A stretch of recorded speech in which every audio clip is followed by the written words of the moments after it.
Hey friends, my name's Aaron Ciotti. Everybody calls me Ciotti. Welcome to show. It's Sim Sunday. And we're going to be helping viewers nail tricks.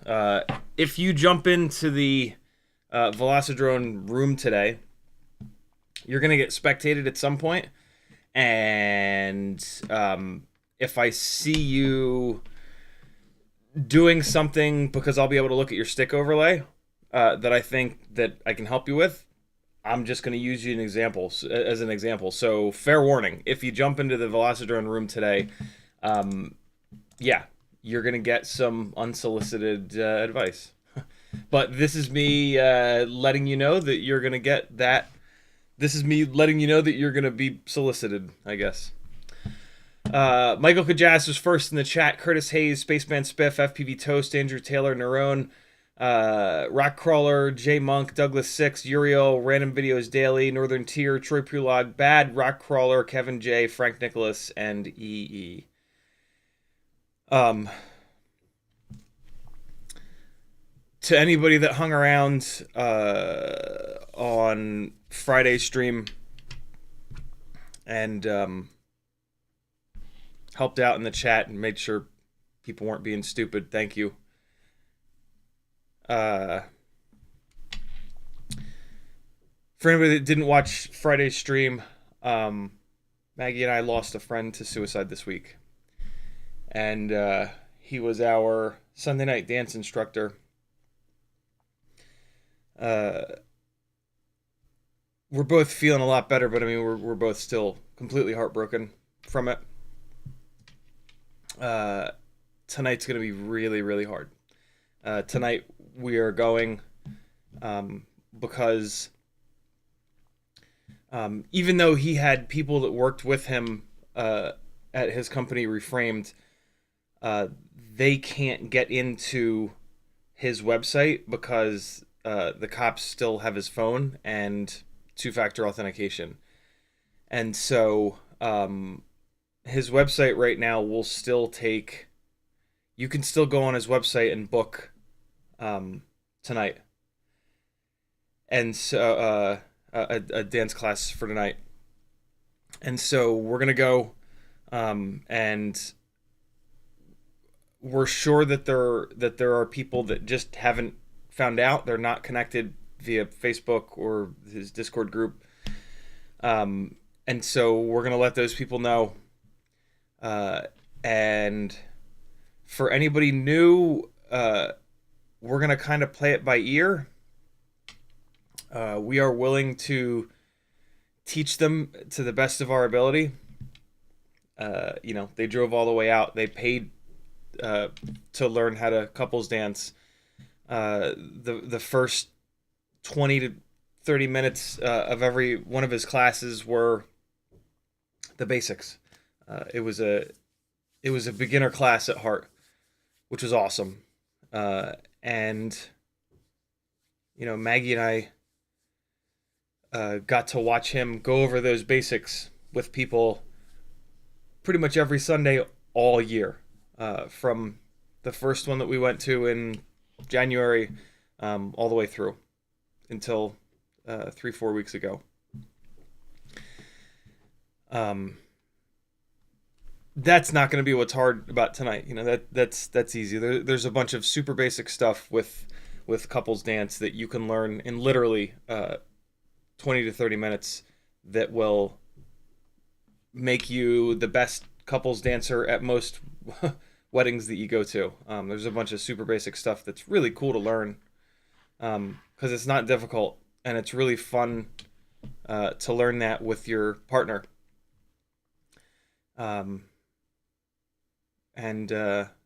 Yeah, the hard part about tonight is going to be the people that haven't found out, that are expecting to just go and have a good time. And we're going to bring a little speaker, and see if people want to dance. Wilder had this one song that he loved, and he would play it almost every Sunday. And yeah, if people are feeling up to it, I'm Maggie and I are in the middle. In terms of that, we're not. If other people want to, cool. Because that would be a neat way to remember him. If nobody wants to, that's fine too. But yeah, we're gonna bring a little Bluetooth speaker. I don't even know if it's gonna be loud enough, but we'll see. And yeah, maybe we'll have like a little last dance for Wilder or whatever. But we also want to tell people to come back next Sunday. And next Sunday, I don't know, maybe reframed as trying to find other instructors.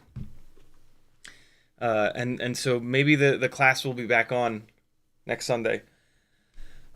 If they're not able to find an instructor, I'm going to be talking to the brewery about what it would cost to let us continue to use that space. Hopefully they say, like, you know, in honor of Wilder, like, don't even think about that. Like, you're good.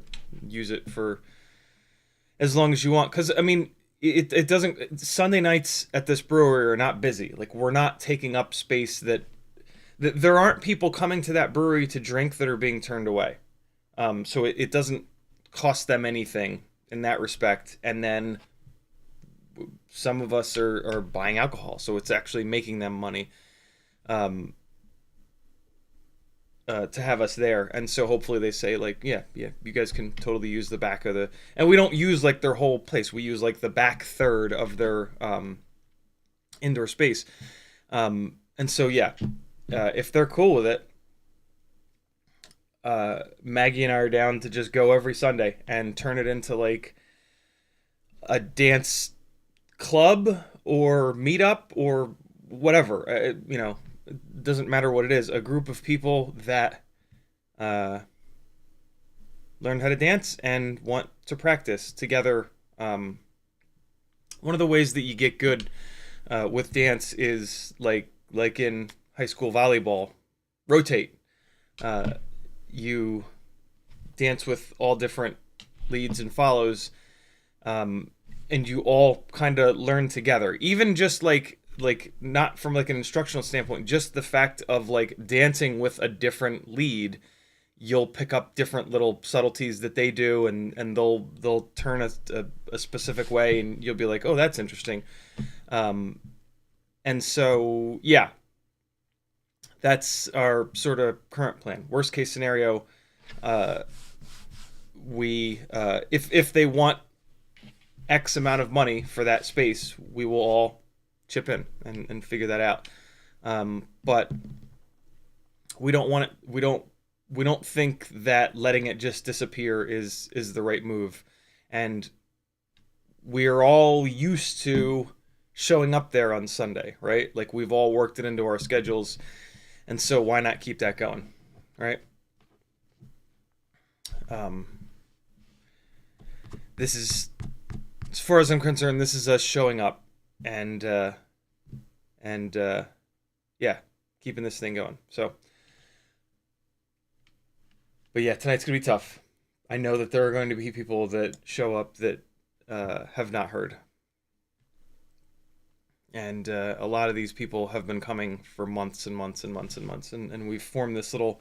It's super interesting. We've formed like this little community, but like we don't talk to each other outside of Sunday nights. I think sort of because we were there every Sunday night, like, and that's, you know, seeing somebody, talking to somebody once a week. That's enough. Is enough the right word? That's more than that's more than I get from most of my relationships with people. And yeah, I think everybody kind of took that for granted. I feel like we all took the friendships that we've made on Sunday nights a little bit for granted. And we didn't really check in on each other. We just assumed that we would see each other on the following Sunday. So, yeah. Life lessons all over the place in the last few days. This is a Q&A live stream. We're going to be in the simulator, and I'm actually going to fly some real batteries. I haven't really had it in me since I put the low pitch HQ ultralight tri-blades on to fly them. And so we're going to get back into that. These two rigs both have very high kV motors, 36,000 kV here, and these are this is the Betaflight Champion, Air 65 Champion, which has 30,000 kV motors. They actually perform they perform like Happy Model 34,000, maybe 35, maybe even 36,000 kV motors. So these are both very powerful rigs. Usually on a really powerful rig like this, I don't want to put the higher pitch propellers on because it ends up being too much power. And so these HQ low pitch ultralight props, 1.2 by 0.9 by 3s, seem to match up really, really well with these high kV motors, which is cool. Because what it basically means is that if you're on a lower kV rig, like let's say, I think like 30,000 kV is a really good middle point. 30,000 kV is like the point where anything above 30,000 become 30,000 and above, let's say, is like really high kV. And if you put the pitchy tri-blades, the Gemfan 1219S's, or the old school like regular HQ ultralight tri-blades, you get really good power. 29,000 kV, 28,000, even down to like 27, 25,000. You'll still get really decent power with those more aggressive, more pitchy propellers. But up above, at 30,000 kV and above, the Gemfan 1210 biblades feel really good. And that's really kind of been it. There was no other option. Now there is. And that's super cool. So you've got a biblade option or you've got this tri-blade option. So like almost regardless of where your KV is at on a TinyWhoop, there are a couple of different propeller options. It would be interesting to have a low pitch biblade option, but to be honest, the Gemfan 1210 biblade, it totally works and it makes really good power on those lower KV motors as well. And so that propeller kind of blurs the lines and it works anywhere. So yeah, that's the plan for today, my friends. If you want to talk directly to me in the chat, all you got to do is type CiottiFPV. J-Monk did that and he said, "What's up?" Bad said that. Bad said, CiottiFPV, before I forget, those extra tall grommets are from the Mobula 6 HD. TinyWhoop has them. I saw somebody leave a comment on the 2 live streams ago about that, which is awesome. Thank you for reminding me. If I go to TinyWhoop and search for grommet, there we go. Mobile 6 HD. Good find, friends. These screws are also nice to have. But yeah, for $5, this set of grommets is really kind of a necessity for certain builds. But regardless, you want to have either bookmark this so that you can buy these when you do need them, or find an excuse to do a TinyWhoop order and just have a set of these in your toolbox. Because at some point you're going to need them, either on a build where you're trying to lift the this is them as well, where you're trying to lift the AIO up because your USB port is hitting the battery, or if you're doing like a double stack build with walk snail or something like that. This is them too. This set of screws is also really nice to have. So, and look, this is only $2.50. So get this for sure. These longer screws are really nice to run on your heavier single stack 75mm builds. So this is awesome. Get these for sure. It's half as much money, and these screws you're gonna use these screws before you're gonna use these screws here. So yeah, that's awesome. What's this? Moblite 7. Here you go again. These are the same grommets here, and now we're down to $2. If you're doing a TinyWhoop order, get one quantity of all three of these. You'll get a bunch of these sets, which you'll use at some point, and then you get a bunch of different screws. I can't really tell. All right, so it says down here 4 M1.2 by 4 screws. So that's what these are, M1.2 by 4. Those screws are not all that useful, if I'm completely honest with you. Does Jesse have the measurement of these screws? Nah, no measurement for these screws, but my guess is that these are like M1.2 by 6 or so. And then does he have a measurement on these? No, but this is probably M1.2 by 7 or so with a smaller head on them. Like I said, get one quantity of each. It'll cost you less than $10 if my math is somewhat right, which it probably is not. But you'll get a bunch of these tall grommets, which are really, really nice to have. And there will be a build at some point that you need them on. So yeah, TinyWhoop to the rescue, as always.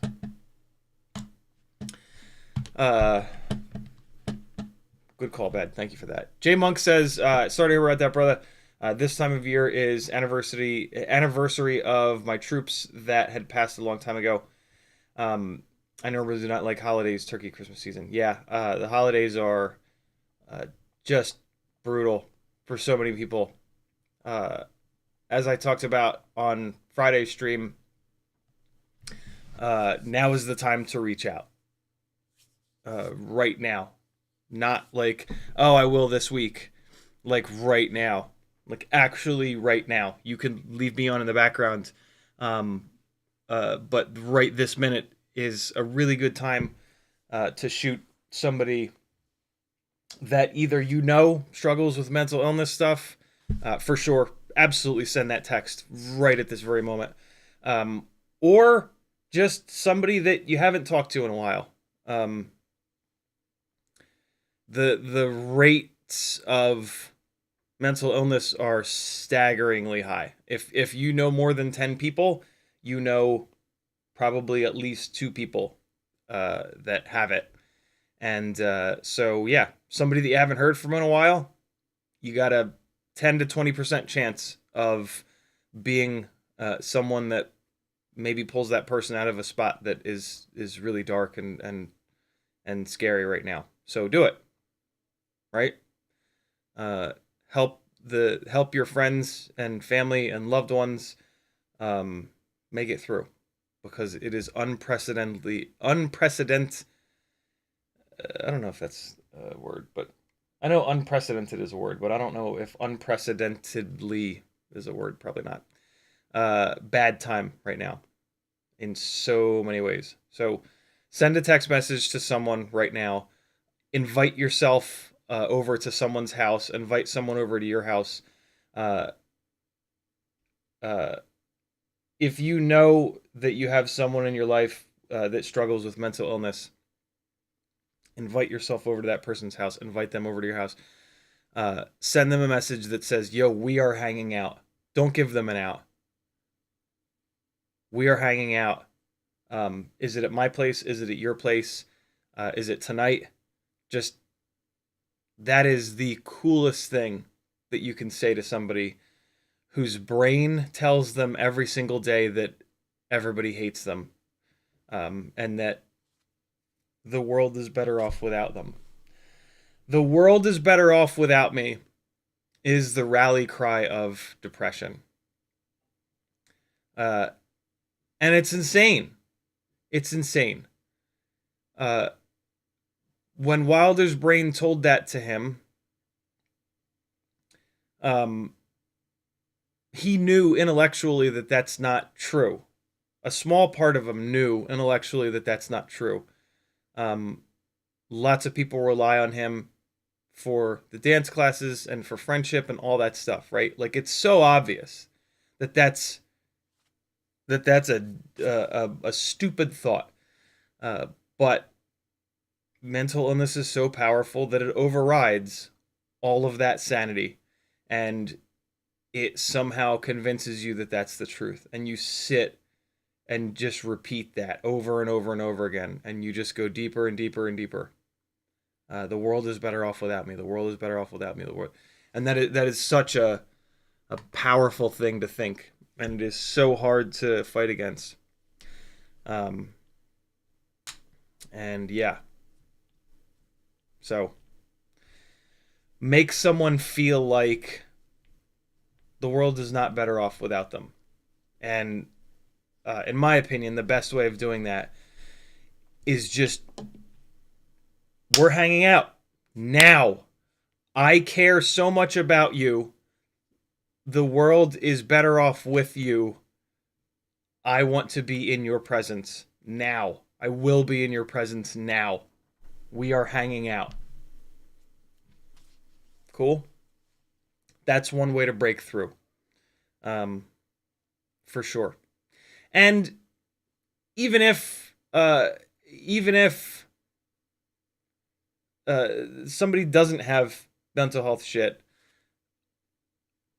it'd be a nice text message to get, right? Wouldn't you like to get that? Wouldn't a friend that you haven't spoken with in a little bit, wouldn't it be cool to get a text or an email from that person right now? Like, yo, man, been thinking about you. Let's hang out right now. The let's hang out right now thing, that's because there's a lack of self-worth component typically to depression. And when people say, like, hey, do you want to hang out? Or, you know, something like lighter than that, something lighter than like, we are hanging out, you have a tendency to say no. Oh, they're just pitying me, or there's a million ridiculous things that the brain will say. Or just, I'm busy, and people are. But like, so when you bash through that and say, like, we are hanging out, it's just like, oh, okay, cool. Well, like, I am busy, but then I'm free from like 8 to 10. I mean, since we're hanging out, I guess that's the only option, right? And it's like, it's not obnoxious at all. It's love, you know? Like, you're showing that person that that you're not wishy-washy about this. You're not just like pity, being like, hey, like, we should hang out. You know, there's such like an easy out there. Whereas, like, you know, we're chilling, we're getting drinks right now. It's a completely different thing. And there's so much more of a component of like, this person really, really, really cares about me, and this is what's happening. And like, there's also a little bit of like passiveness to anxiety, to depression. And so if somebody is just like, we're hanging out, a lot of times you'll just be like, oh, okay, cool. You struggle to make decisions. You struggle to like, figure stuff out. And so when somebody else makes that decision for you, it's like, shit, okay. And then all you have to do is figure out like where and whatnot. But yeah, That's one of the best things that you can do. I'm telling you. Yeah. So do it right now. For seriously, like seriously, send someone a text or an email now, saying whatever. Even if it's your best friend, even if it's your best friend that you just talked to, just be like, "Yo, we're hanging out." That's it. We're watching a movie together. I've been meaning to watch this show. Azalea and I, if you need an idea, if you're not watching anything right now, Azalea and I, Maggie watched a bunch of episodes with us too. We are watching Arcane on Netflix, and it is fucking gorgeous. Oh my god. If you're not watching Arcane, you probably should be. It's really, really, really well done. They just did a second season, and we're still in the first season, which is really, really good. So use that. Yo, I'm watching Arcane. It's super cool. You gotta check this out with me. What are you doing tonight? What are you doing tomorrow? One episode. You only have 45 minutes. That's cool. That's how long the episodes are. We're hanging out. We're watching an episode. I gotta introduce you to the show. It's awesome. Done. Hardest holiday season. Insane political climate. Done. Save somebody's life with that shit. And I know that sounds like super dramatic, but it's fucking true right now.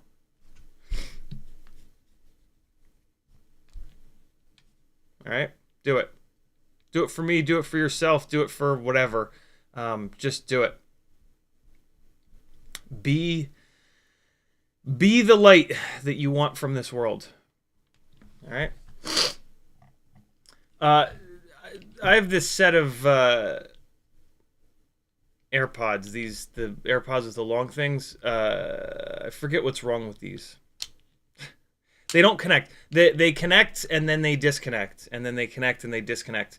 Does anybody want them? I feel terrible throwing them in the trash, but apparently the cost to repair these things is more than what it costs to buy a new set. So this will go in the garbage. Does anybody just like want the charging case thing? It's better than this just ending up in a landfill. So if you want this, let me know. Play a joke on somebody for Christmas. Wrap this up, give it to your kids. Oh my god, AirPods. And then they don't work. Don't do that.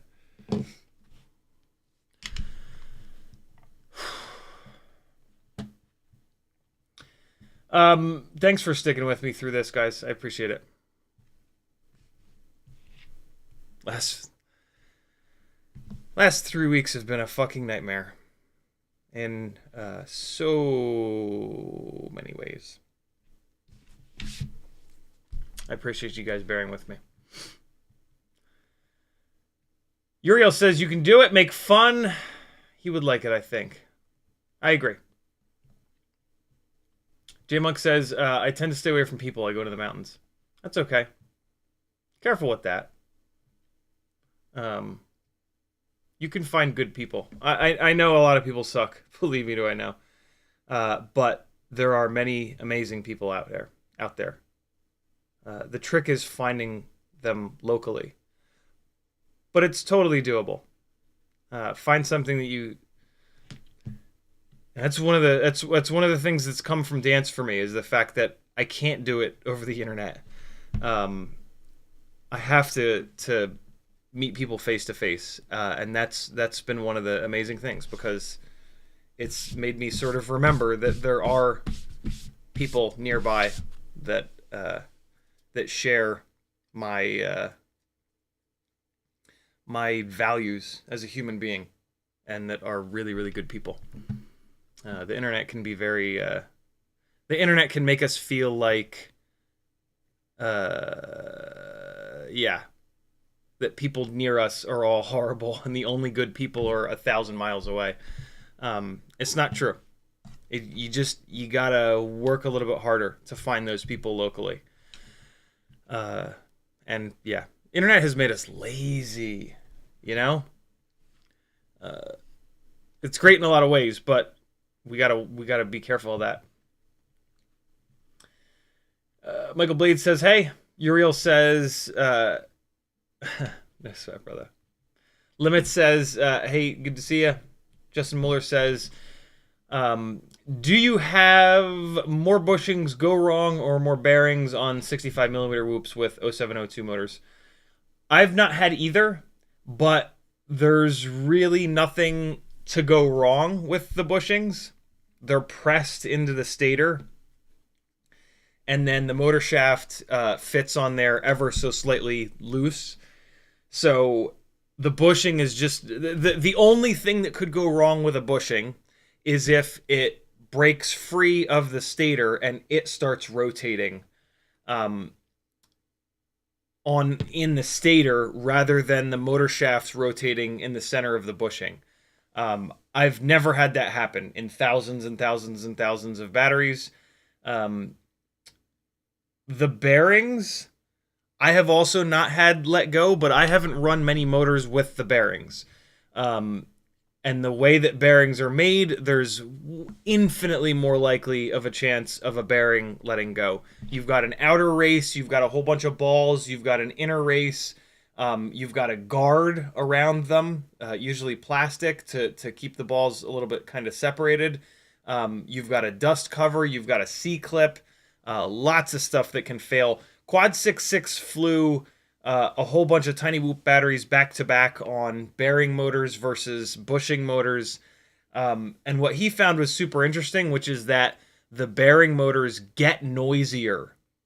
The bushing motors don't. I mean, they are a little bit more noisy all the time. But the bearing motors start off quiet and then they start to get more noisy. And that's not a good sign. I have also heard that the bearings that are used in these motors are not rated. There are not bearings that are inexpensive enough that are rated for the RPM that we're turning, which is not a good thing. And so, as far as I'm concerned, the bushings are going to be more durable, full stop. And it doesn't seem like there's any significant difference in efficiency. A lot of the bearing motors are actually less efficient, and so I'm sure that's not down to the bearings. I'm sure that is the construction of the motor. But if bearings were significantly more efficient, those motors would at least be the same efficiency. You know what I'm saying? So yeah, I don't really see a point in the bearings. There's no positives that come from them. There's either no negatives or there could be some negatives of them getting a little bit louder. But yeah, for me, if a motor has bearings, okay. If a motor has bushings, okay. It doesn't matter. The other the size of the motor, the kV of the motor, how efficient the motor is, those are much more important things to choose your motors from. So don't even let bearings versus bushings be on your radar as far as I'm concerned. Can I get a channel? Says Brain 3D makes a canopy for the Mobula. Does Brain 3D make a canopy for the Mobula 6 canopies? Brian does not. No, he doesn't really have any TinyWhoop stuff, I don't think. Where can I get a really good one? When you say Mob 6 cameras, what camera are you talking about? Tag me again and tell and say, yo, I've got such and such camera. What's the best canopy for it? Tag me real quick. Tell me what camera you're talking about, though. Willie FPV says, what are your thoughts about leaks with the DJI 04 Lite VTX? I'm an HD0 guy, but recently I bought DJI Goggles 3 and my first 03 Air unit for my 4. And my mind is blown of how good the quality is with the DJI 03 Air unit. Yeah, it's super exciting. The 04 Lite, as long as DJI doesn't do some dumb shit with the mounting or the size of it or I don't know. As long as they don't do something that prevents us from using it, basically, it looks insane. Being able to build a TinyWhoop with 4K is kind of ridiculous. The spec that I saw on it said that it was going to be 10 grams. If that's just the weight of the VTX and then the camera is another few grams, that's pushing the limits, because now we're talking like 12, 13 grams total. That's heavy. That's a heavy payload for a TinyWhoop. That'll probably make 65 millimeter rigs a total no-go, which is a bummer, but not the end of the world. We'll still try it for sure, but that might make 75 millimeter rigs the smallest size that you can really pick that thing up. If the whole thing, though, is 10 grams, if the VTX and the camera are 10 grams, yeah, away we go. I will... I'll go all the way in, and there'll be a drift car chasing rig with it. There'll be a Freestyle 65 millimeter rig with it. For 75, I will go directly to 2S. Speaking of, the flight footage at the beginning of the live stream was the 75 millimeter walk snail rig. I think I might sell this. If you're desperate for a 1S walk snail rig and you don't mind paying for it, because I'm not going to sell this cheap. This is going to be like at least $250, probably like 300. And I don't even know if I'm going to sell this or not, but yeah, if you're desperate for this build, you might be able to talk me into selling it. Module 6 canopy that I've modified for the lite camera setup. Betaflight cross style F4 5 amp AIO. These are the best motors that I've found. Boy, oh boy, did I test a lot of different motors on this rig. These are the Betaflight 1102 22,000s. It'll come with a bunch of props. The Air 75 frame, the lightest frame available. Yeah. Let me know. But that's what you were watching at the beginning of the live stream.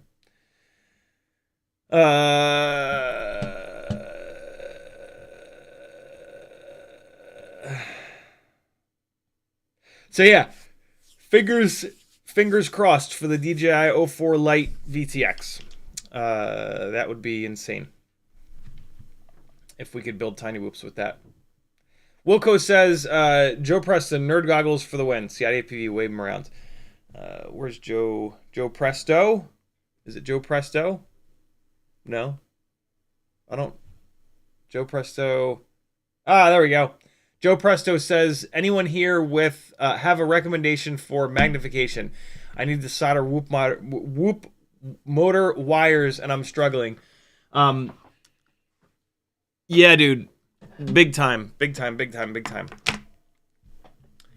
So, couple different things. This guy is great. It's not just magnification. Magnification is important, but light is just as important. This guy is something like this is absolutely essential. I don't use the magnification of this. I just use this as a light, and it's amazing as a light. I've known people to use the magnification here. I don't personally like it, but you might. And if you don't have a good light that you can move around and put in the exact right position, get one of these for sure. They're not that expensive. I think they're like 30, maybe $40. So get one of these for sure. And now you can put light in the exact right spot, which is half of the battle. Maybe you'll like the magnification, and now you got 2 for 1 out of it. So yeah, that's half of it is the light. The other half of it is twofold. These are absolutely essential. These are called. These are made by Yaktosun. It doesn't matter. There's 800 different companies that stamp their names on this exact set of what I refer to as nerd goggles. They come with a whole bunch of different magnifying front pieces with different amounts of magnification. you're going to want to run the thickest ones. Those offer the most magnification. It's going to be about 2.5x. They have a little LED on them, and you can put batteries in here, AAAs. They get kind of heavy when you put the batteries in there, and they become kind of uncomfortable for me. So I run them without the batteries and use a light like this, and it is the perfect combination. 2.5x and being completely hands-free with them, right, when they're on your head, is absolutely amazing. But 2.5x is not where you want to stop. You also want something that's either 5x or 10x. This is called a loop, a jeweler's loop, L-O-U-P-E. Get at the very least a 5x jeweler's loop. There are a bunch of kits that I've seen on Amazon that have 5x, 10x, 15x, 20x. That's awesome too. But at the very least, you want 2.5x hands-free and then 5x to check your work. So you do the work with these on your head, and then you take them off, and then you use this. You hold this in your eye like that, and then you get even closer, and you check your work to make sure that the pads aren't bridged. And that is how you do good quality work on small stuff. You will start to use these on everything. 5-inch rigs, 3-inch rigs, TinyWhoops. Having this 2.5x magnification makes a gigantic difference. Oh my God, it really it's incredible. So yeah, there you go. There should be links down in the description to the loop. It might be a broken link though. I think I might have to fix it. That the nerd goggles might be on there as well. But if you just go to Amazon, you type in like I don't know, magnifying goggles. Oh my God, it works. Yeah, hey, look, yeah. Oh my God, there it is. There's the one, Yaktosoon. Holy shit, you can get the exact same one that I've got. And you can see here they come with a bunch of different magnifications, but it's going to be like, it's like 1x, 1.25, 1.5, 1.75. So just grab the one with the most magnification. It's going to be just about right. Do it. Oh, it looks like, why is there a USB port? Oh, you can charge the batteries? Mine doesn't have that, does it? Nah, mine doesn't have that. That's okay. I really don't like it with the batteries in it. It's really heavy and uncomfortable. Makes a big difference, though.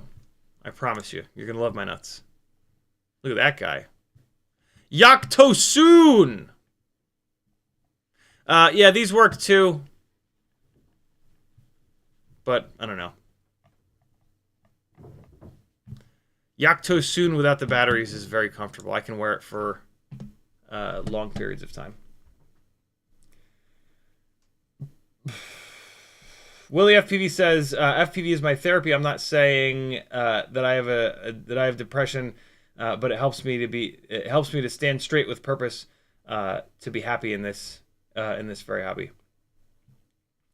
FPV can be a little bit therapeutic, but if you've got mental health shit going on, therapy is therapy, and therapy is what you should be looking at, because it'll change your life, and you'll live a much happier life, and you'll learn about why your brain is doing the strange things and telling you the strange things that it's telling you. So be careful. Don't let, if you're struggling, or if you just want to live a better life, live a happier life where you understand yourself even better and you treat people around you even better, talk therapy is the way to go, for sure. It's look, I'll put it this way: I've never talked to someone, never, that has gone to talk therapy and they've come out worse. It's just not like that. You know, these people have studied human behavior, and they've devoted their lives to helping other people live happier, healthier lives, and that's what they do, you know. And like, how would learning about how your brain works make your life worse? Just doesn't work. So careful with that. there are some things about FPV that can be therapeutic, mainly that it pulls you into the present moment.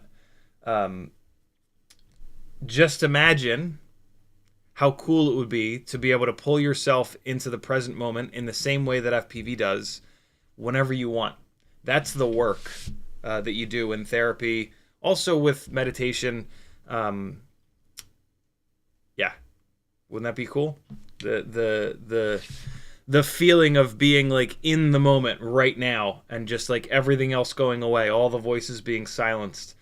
The work that you do in therapy is being able to do that at any time, especially in bad times.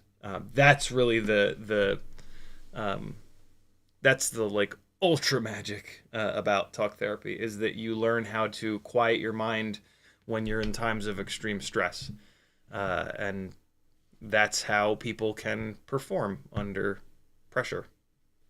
So Kevin the Alien says, "Hey buddy, love you. Wish you were here. Wish I was here more often." It's all good, brother. We appreciate you when you're here. Rockcaller says, coming from one with autism, anxiety, depression, and more, I truly appreciate your heart. Thank you, dude. Thank you, dude. Keep fighting. Uriel says, "Preach, bro." Thank you, man. Doubles FPV says, after what you said Wednesday night, I checked in on my boy Ray and found out his dad is going through some bad health stuff, and he's been keeping it to himself. We definitely got to look out for each other. There you go. That's it. We hide shit. We don't want to burden each other with stuff, even though friendships are exactly that, right? Like a big part of friendships are showing up for that other person when they need it. But the culture that we live in and mental illness, one of the things that it does really well is make you feel like you should not burden other people, especially your friends, right? That's the shittiest thing ever. It's like, no, don't burden your friends. You love them. You don't want them to have to deal with your pain as well. But it's not that. They want to deal with your pain. They want to help you in the same way that you do, right? If you had a friend call you and be like, yo, I'm struggling so bad right now, I just need somebody to talk to. How good would that feel? How good would that feel for someone to reach out to you because they trust you and they know that you will make them feel better? Holy shit, right? How amazing is that? Give that to someone else. Why is it so hard to do it, to be the person that reaches out to the other person? Why is that so hard? Brutal. You have to, but you have to. You got to figure out a way to do it. Make a habit of it, right? Every week, twice a week, 3 times a week. Put a fucking alarm on your phone. Wednesday night at 7 o'clock. Friday night at 4 o'clock. Friday at 5 o'clock. Whatever. Put alarms on your phone. Reach out to someone. Reach out to John. Reach out to Jim. He's struggling. If we build a habit of it, or if we have something that pops up on a regular schedule to remind us, that's a good way to get into the habit of doing it if you're not doing it. I'm not in the habit of doing that. I reach out to people when they get back to me, though. My version of making sure that I reach out to people is that I try to always be like the last comment, right? Like when Patrick and I text back and forth, I try to be the last one to say something, and then when he reads it, sometimes a couple days later, he then gets back to me. I'll sometimes then read it a couple days later, and then I'll get back to him, right? But that can very easily fall apart, right?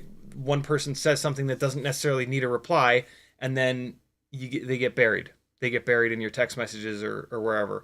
And so, yeah, I think there's something to building a habit out of this, and having a reminder once a week, twice a week, every night. How awful would it be every single night to have your phone say, yo, reach out to anyone? And then it gets, you know, it's been doing that for 3 weeks, and you're like, well, shit, man, I've reached out to everybody. Who am I going to reach out to now? Oh my God, my cousin Andrea. I haven't talked to her in 3 months. And you reach out to your cousin Andrea, and she's like, oh my God, I was just thinking about you the other day. Wouldn't that be awesome? How are you doing? I just bought a Miata, the same one that you know, I had when I was 17 that you drove and changed your whole car trajectory. Now I know that. Right? This is how we offset how solitary the world is becoming. Unbelievable that the internet has made us the internet, the thing that connects us so well, right, has also disconnected us so much. Insane. But, you know, instead of bitching about it, instead of making excuses, and let's find ways to fix it. Doubles FPV says, nope, we got that. Limit says, please give me a trick for the cockroach frame and the goddamn C-clips that keep the motor stuck. I'm sure you probably had the issue. Drill them out. 9/64ths is the drill bit that you want. Now I'm going to type it into chat. 9/64ths or bigger. If you don't have 9/64ths, go up to whatever one size bigger than that is. But 9/64ths is just barely big enough to get the C-clips to stop rubbing. You can sit there with a file and just file them all out, but don't do that to yourself. Get a 9/64ths drill bit or one size up from that, and just drill it out real quick. Be really careful. Hey, what's up, Ian? How are you, brother? Thanks for coming. Be really careful. The supports on the cockroach frame are super lightweight and super fragile. You want to hold... Yeah. Obviously, you're not going to do it with the motors in here, but get a couple of fingers in here so that you can keep this from rotating. If you hold the frame like this and you just send that drill bit through, it's gonna just rotate that motor base right off and just ruin it. So make sure that you're in here kind of pinching on that so that and be careful. Don't just run the drill bit through full stank. Put the drill bit in a little bit and just by hand. You really don't even need a drill. You can actually do it completely by hand. You can get enough grip on this drill bit like this to put, this is the 9/64ths drill bit, to put it in there and just with your fingers rotate it around. Because it's not removing a lot of plastic. It's removing some, but yeah, be careful. The first one that I did, I ruined the frame by doing it that way. But yeah, 9/64ths is enough. Run it in there. I'll run it straight through, and then I'll put a little bit of an angle on it and kind of work it around like this just to kind of get knock some of the chips off on the top and the bottom. And then sometimes you can then go in there with a file just to clean it up a little bit more. But yeah, 9/64ths, that's what you want.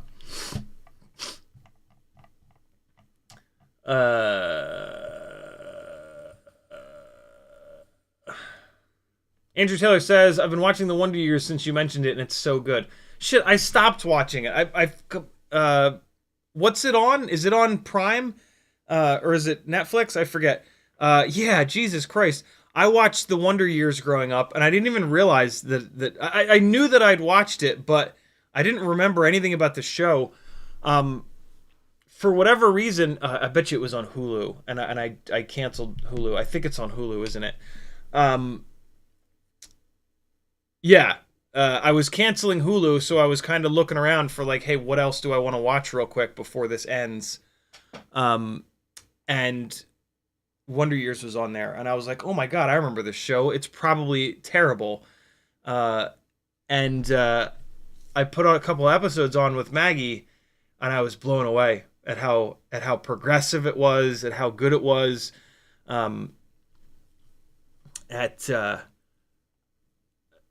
There are some things that are very like 80s about it, like the father being sort of like bordering on abusive. But like they kind of deal with that here and there. I don't know if they deal with it more later in the show. I only watched the first few of the first season, but I was absolutely blown away at how many things held up in the show. And so yeah, if you're looking for something to watch, check it out. And if you grew up with that show, there'll be a special kind of magic to it for you.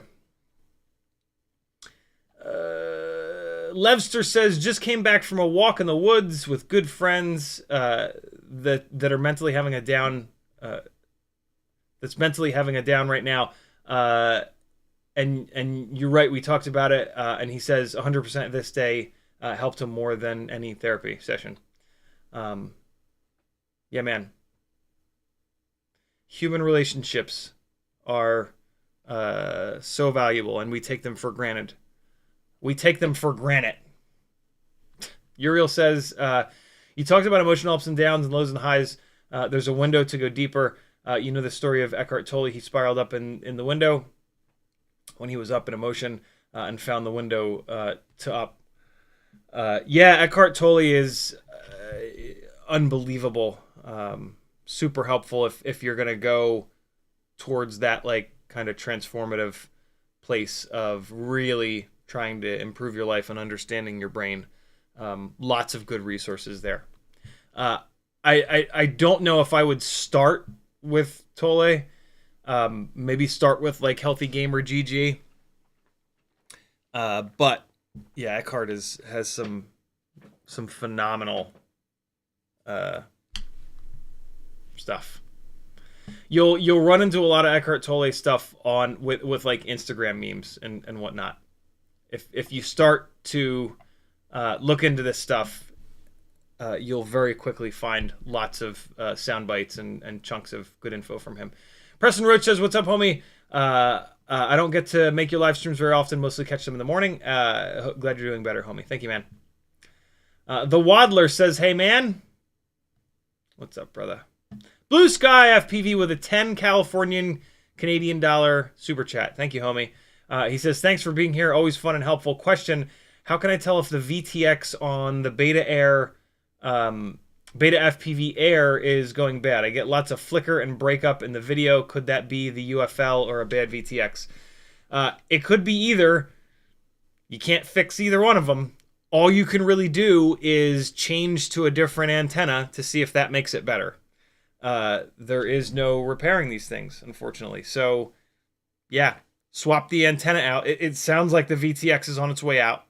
At which point, like, you might as well, you might rip the UFL off when you swap the antenna out, but it's already on its way out anyway. So, I mean, on one hand, maybe wait until it gets so bad that you can't fly through it, because, as we've talked about, the UFL ports on a lot of these lightweight new AIOs will rip right off the board when you try to unplug the antenna for the first time or the second time. So yeah, I would wait until it's really, really bad. At that point, yeah, all you can do is swap the antenna out. There's no repairing these. There's nothing you can drop into the CLI that says like set_working VTX. So yeah, it kind of doesn't matter what the problem is. It just sort of is. Can I get a channel says, thank you again, Blue Sky, for the generous super chat. Can I get a channel says, and it's the HD0 Mobula 6 Bind and Fly Freestyle HD. Any good durable canopy will suffice. I bash a lot of stuff.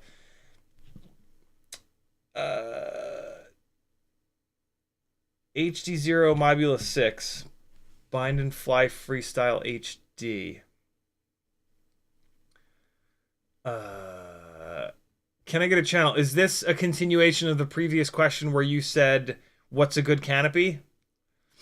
HD0 Mobula 6. I think it is.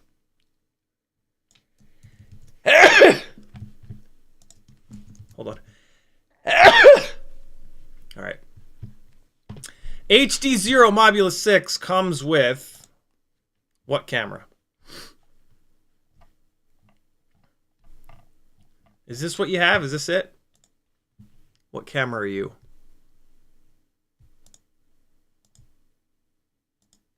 Okay, so it's the camera with the, it looks like it's the camera with the holes in the corners.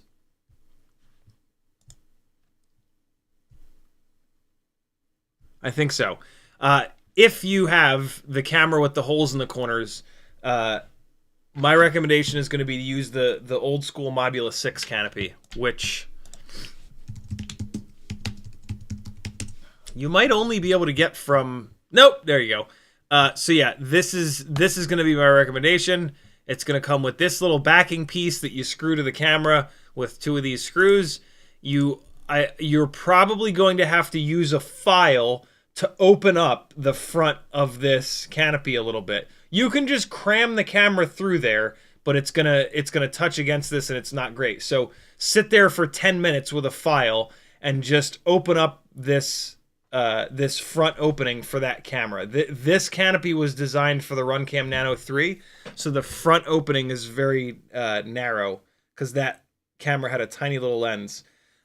With a little bit of work, you can make that canopy work totally fine with the bigger lensed cameras. You can kind of see right there that there's some like boogers and whatnot. That's just from filing it up. You see on the bottom there? See how I kind of filed it to be a little bit bigger? Super easy to do. Doesn't affect its durability at all. And this is the most durable canopy that I have found.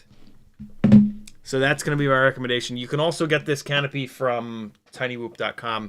I believe Weebleed as well. Yes, Weebleed also has it. They have it in the smoke crotch gray color here. They also have it in the clear color, like that.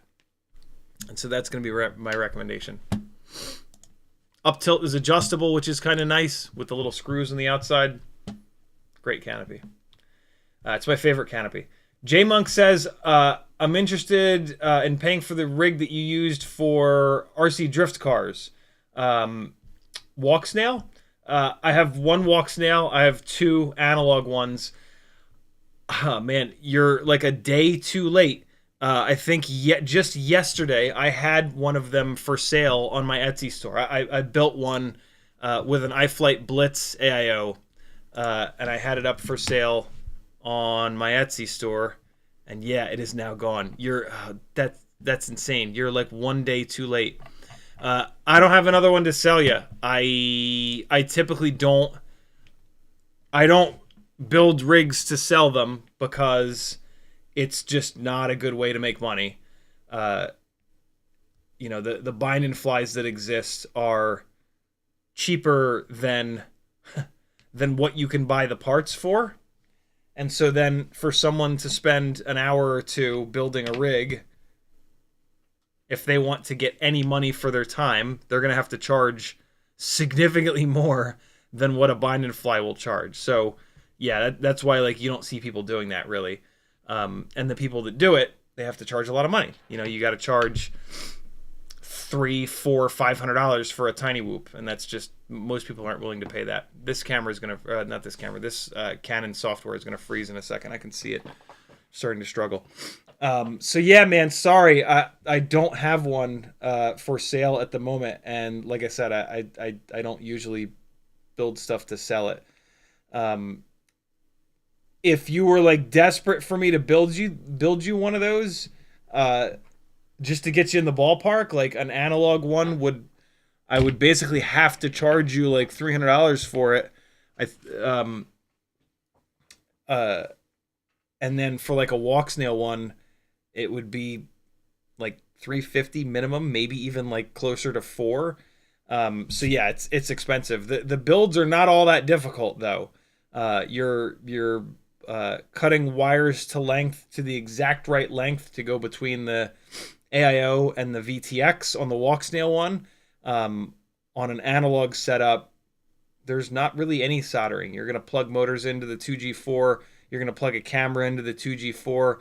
You're going to print one of the Batwing mounts. You're going to need to solder up a different battery lead with BT 2.0, but that's about it.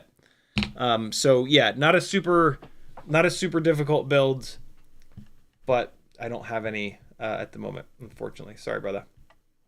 Joe Presto with a 249-pound super chat. He says, thanks for the magnification explanation. You're certainly welcome.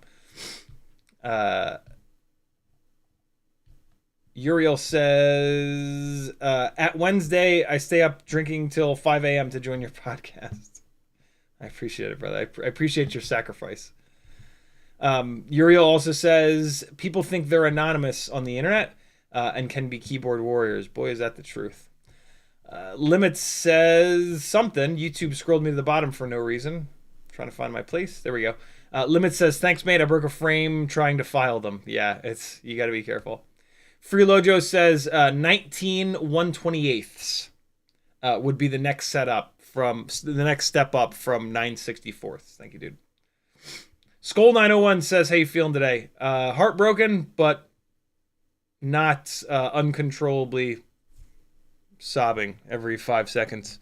So that's good. But tonight is going to be super difficult because we're going to go to slow pour at the same time that we've gone to slow pour every single Sunday all year, and Wilder's not going to be there, and a bunch of people are going to show up that don't know, and we're going to tell them, and we're going to have a discussion with the group about how we best keep this thing going, and how we all can continue to show up on Sundays and celebrate Wilder, and not let the community that he brought together here fall apart. So yeah, tonight's going to be excruciating, but I would not miss this for the world. I don't care how hard it is. I'm going to do it, and I'm going to continue to figure out how to keep this thing going on Sunday nights. If I have to be the instructor, I'm whatever. Like that is like horrifying to me because I'm not that good. I'm not nearly good enough to be like a proper instructor. But the flip side of that is that I know that I could teach someone that is just showing up for their first or second time a bunch of really cool stuff that and I know that they would have fun. I know that I could accomplish that. I'll never be even half the instructor that Wilder was, but I know that I have things to share with the world, and I'm sure that he would be proud of me for that. So yeah, we can do hard things. We can do hard things. And like as a beginner, you don't need a super high level instructor. The better the instructor is, the more value they can give in like the really subtle stuff. As a new person, you're not going to touch the subtle stuff for a long time, right? And so if that's what it has to be, that's what it'll be to keep this thing going. So that'll be interesting. It'll be nerve-wracking as hell, but I can do it. We can do hard things. There it is. Did I call it or did I call it? Hang on. Way to go, Canon. Thanks for making software that sucks ass. Coming back. Come on. Come on, EOS webcam utility. Stop being a giant steaming pile of shit. Thank you.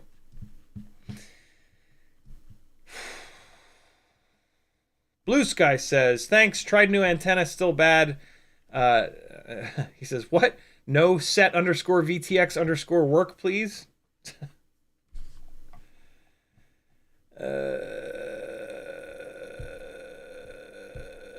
Q says, Brian Hedges says in all capitals, we want a show. What do you mean by that, Brian? Are you saying that you don't think this is a show?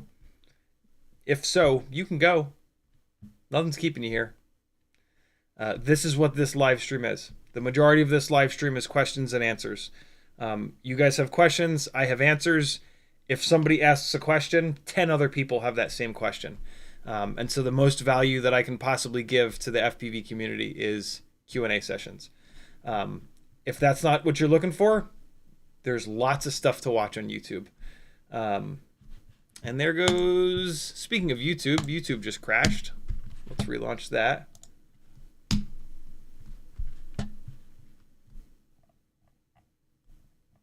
All right. Coming back. Hold on.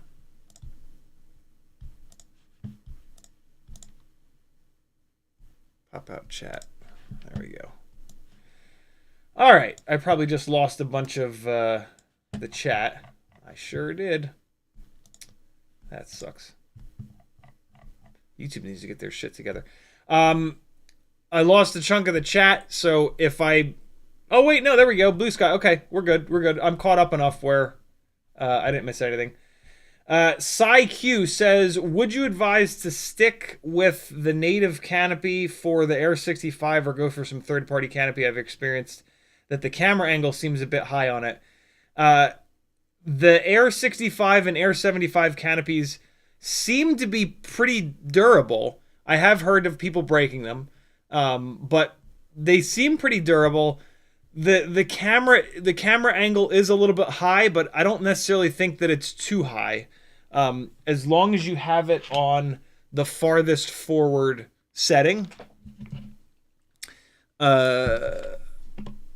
Right? Like these different holes back here are for different up tilts.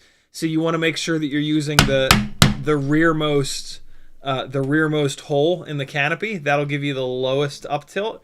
If this is still too much up tilt for you, what you can do is like make more of an angle here. Like just push the lens into less up tilt, and you can put some like memory or whatever into the plastic. So you can make a little bit lower up tilt for it. If you want less up tilt, you're going to be looking for a Betaflight CO3 camera mount. That's what this camera is. CO3. And on Thingiverse, there are lots and lots and lots of different camera mount options.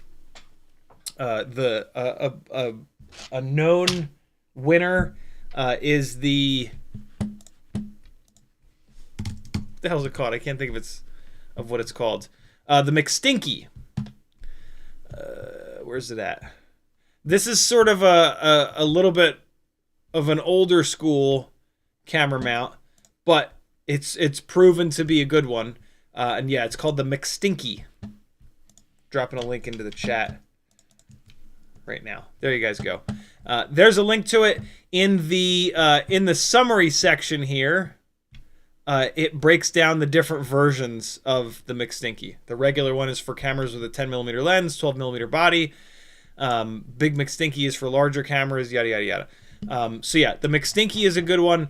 There are lighter weight options now. I just searched for TinyWhoop camera mount. Oh god, that's not a good search. These are all old ass ones. Yeah, the McStinky is a really good one. So check that one out. Hold on. What if I search for C03? Ah, look at that. So there you go. If you search for C03, there's a whole bunch of Betaflight CO3 specific. Oh, there's even a McStinky specifically for the CO3. I'll be damned. So yeah, search Thingiverse for CO3 and you'll find a whole bunch of them in all different up tilts. Good question, brother. Can I get a channel? Says excellent. Thanks so much. You're certainly welcome. Pito801 says, just for statistics, recently I managed to rip a UFL off of a 2G4 while flying. Damn. I have not done that yet. Boy, does it suck to rip the UFLs off of these AIOs. Can I get a channel says, yep, excellent, sweet. I'll get it from Zoe. Thanks for showing the example. You're certainly welcome. Level 1 Drone says, I bought an ORT antenna from RDQ. They're an amazing upgrade, but a bit long, so I bought 2 from your Etsy page. Is there a way to shorten longer ORT antennas? Technically, yes, but man, is that going to be a pain in the ass. To shorten them, you're going to have to deal with...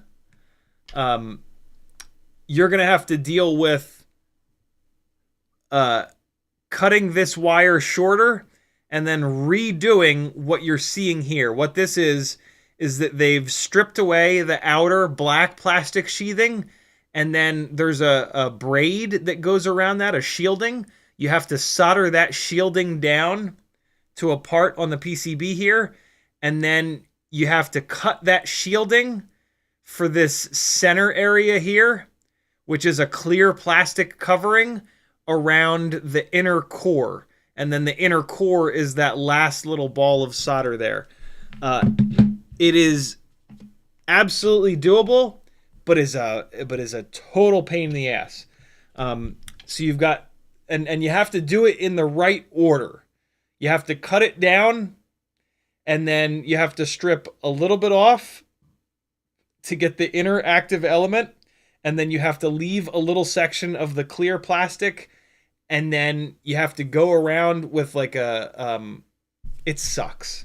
The micro V's are cheap enough where it's going to take you like an hour to do it. And yeah, the micro V's are not expensive enough to like warrant that, but it's totally doable. If you YouTube search for like UFL antenna DIY, maybe? Yeah, here you go. Spoon FPV is probably going to go through it. Oops, sorry. I searched for u.fl space antenna space DIY. I can almost guarantee you that Spoon FPV here is going to walk you through it. It looks like he's got an overhead camera, so he's going to hopefully show it. Yeah, with a little bit of searching, you'll figure out how these antennas work. But the basics behind this are the antenna is 4 things. It's an outer black or clear sheathing, like to make sure that it's not conductive, and then it's an inner braid, that is the ground, and then it's another inner piece of plastic to shield it, well, yeah, kind of to shield it. And then there's an inner set of wires, which are the actual active element. And so, yeah, that's how an antenna works. You got to solder the ground braid to ground. You got to solder the active element to the active element. That's how it works. But yeah, YouTube's got your back.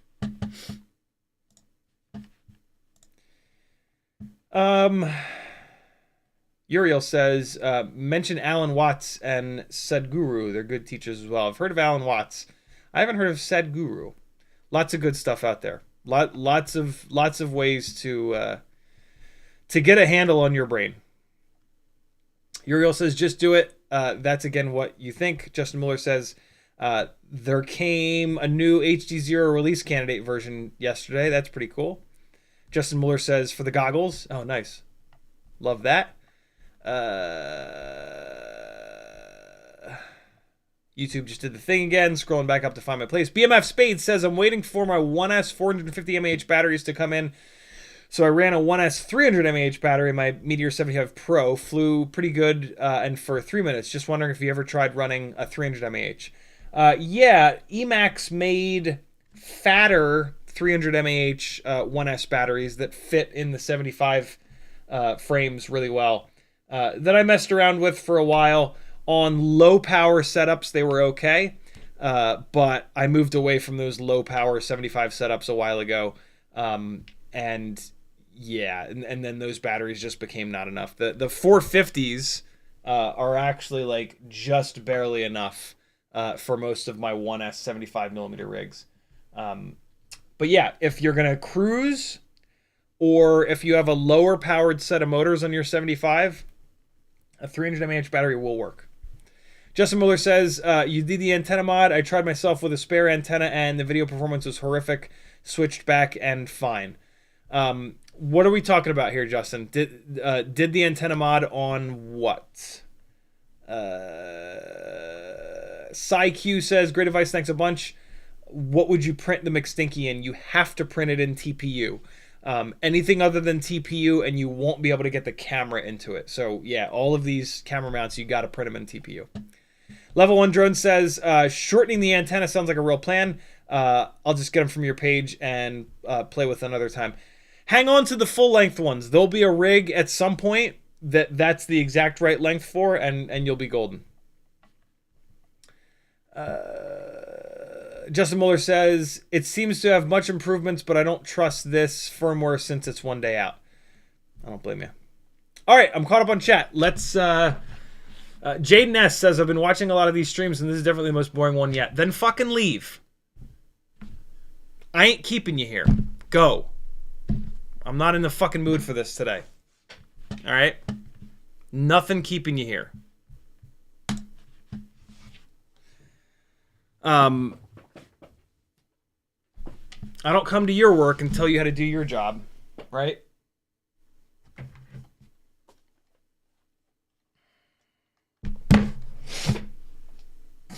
Not in the mood. Sorry to be a dick, but not in the fucking mood.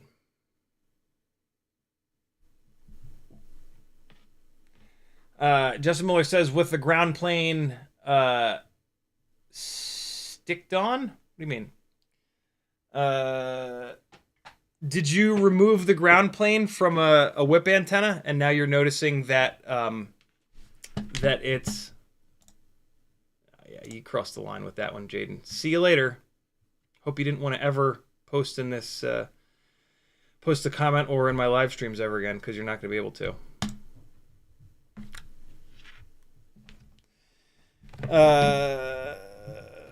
All right.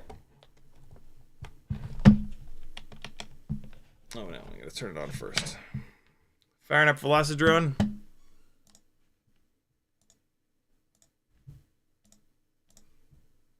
Hopefully there's no updates.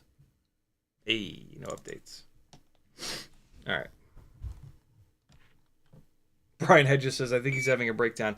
If you're talking about me, oh, you have not seen me had a breakdown, my friend. Stick around. You will at some point.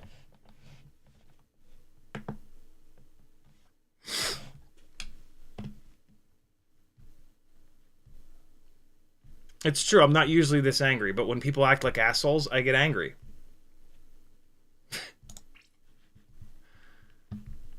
Go figure. All right. Let's dive in.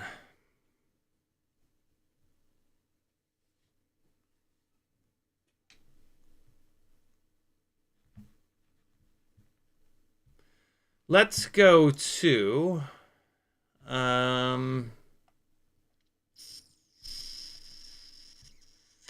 let's see what construction is about. I don't remember this one. What the hell is construction? Let's take a look. The name of the room is CiottiFPV, and it's in the U.S. region. Again, as I mentioned earlier in the stream, I'm going to be... oh boy. Brian Hedges says, if people can't give criticism, then it's just a dictatorship. Okay. I'm fine with this being a dictatorship. This is my live stream. This is not a democracy. This is not democracy FPV. This is CiottiFPV. If you don't like this, get the fuck out. If you like this, stay. But if you don't like it, go away. I don't need the bullshit. Look, there's a rule in life that you need to understand, and it's very simple. It's 4 words. Don't be a dick. That's it. Don't be a dick. In your whole life, if you just don't be a dick, the people that you interact with will not react like this. Just don't be a dick. If you're about to say something that might come off as you being a dick, don't say it. Nothing good comes from you saying it. Nobody wants to hear it. Just don't be a dick in your entire life. And people won't, behind your back, be like, yeah, that guy's kind of a dick. I don't like that guy. He's a fucking dick. I'm only acting like a dick because people in the chat were acting like dicks. So don't be a dick, and then other people won't act like a dick. Get it? Not super difficult. Should have learned this by now. I'm glad to be the one that's telling you this if you haven't learned this by now, because it's really important. Oh man, lots of people want to get banned. Here we go! This is easy. This is easy. I don't want people in the chat that are dicks.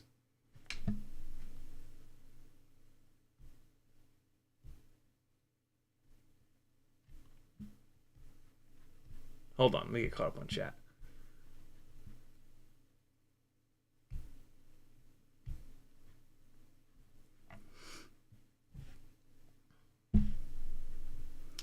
Justin Miller says, I'd removed the ground plane. Here we go. All right, so we're getting to the bottom of it. I had removed the ground plane on the Air 65, fly 25 milliwatts in my living room, and without the ground plane, I had total video loss. Really? In the process of removing the ground plane, I wonder if whoever just bought something on Etsy, thank you. I wonder if you could have. I wouldn't think that you would have been able to burn through the to the active element. That's weird, dude. The only thing that I can think of is that if you put too much heat into it, you blew through. Nah, you would know it. Shit, dude, that's weird. Has anybody else modified one of the antennas and had that happen? I have not. If somebody else has had that happen, has removed the ground plane from one of these whip antennas and the and it fucked up the antenna, type it in chat, because that's odd. That's odd. Wish I could help. Danny says, I think maybe don't stream today. You're obviously not in a good headspace and you're abusing a lot of long-term subs. What long-term subs am I abusing? The only people that are getting pissed are names that I've never seen before. So yeah. J Monk says it's your show. Uriel says, don't act on it, cut them out. The BG says, you do know we all love you. Throw the bitches out. I do know that. I do know that. MDNFPV says you're the best, bro. Thank you, dude. Yuri says, who here thinks CiottiFPV is the one who's wrong here? If so, say Ciotti is wrong. You guys, wow, you guys are really going after me today. Interesting. YouTube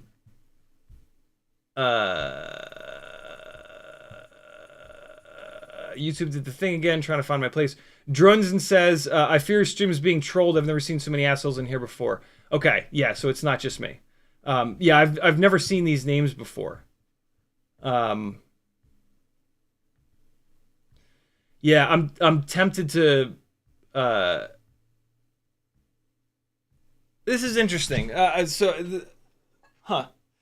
There's a whole bunch of people saying Ciotti is wrong. I don't recognize any of those names.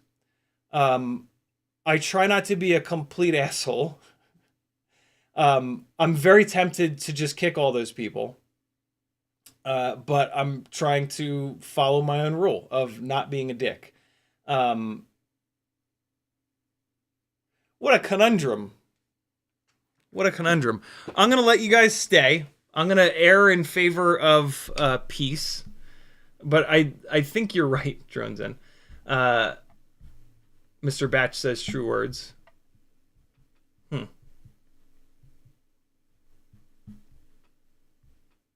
Yeah, I'll let you guys stay. For now. PsyQ says, you advised me in an earlier stream to continue working with Acro since I practice with 25 batteries a day. I've been really working with it and have been having a fantastic time. I love that, brother. I love that. Let me work through the rest of chat with while I'm flying around a little bit. Psych says, I've reached a point where I can fly comfortably and accurate. Well, this is interesting. Trying to fly while reading the chat. I can kind of see the trees in my peripheral vision. But how do I move on from flying stable to be able to do some tricks? I feel the nerves when flying. Ooh, man, lots of flight time. The nerves are real, and you have to figure out how to get through them. One of the only ways is to just pound stick time. Oh my god, I can't believe it made it over the roof. Speaking of. So yeah, there are some things that you can, like, that you can kind of just... There are some things that you can learn from watching me or from working with me on Fiverr in a flight instruction session.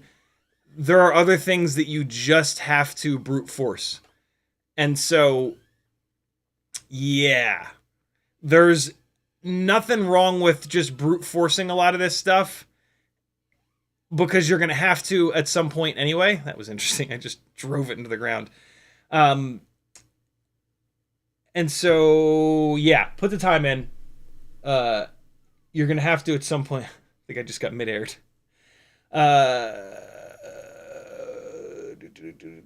Comfortably flying acro. Here's another thing. So I'm going to give you that, but I'm also going to give you, when you watch other people,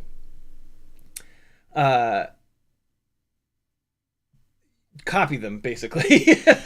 when every single so there's only four axes, right? Pitch, roll, yaw, and throttle. So every single FPV video on YouTube, you can watch it, and everybody is just using a combination of those four things. When you watch that stuff and you see somebody do something that looks cool, rewind it. Watch it 15 times in a row, and you will figure out exactly what they did. They pitched forward, they rolled over, they yawed, they rolled back over. You just have to kind of sit there and dissect it, and then you go and you try it. And the simulator is the perfect spot to try that stuff. And so, yeah, those are the two quick, simple things that I'll give you that you have to put a ton of time into anyway. So go forth and put the time in. Justin Muller says, VTX is fine. I've put it right back on, and it's fine. Way more performance with that. Wow. Just wait. I mean, it does. Removing the ground plane does absolutely affect the performance in a negative direction.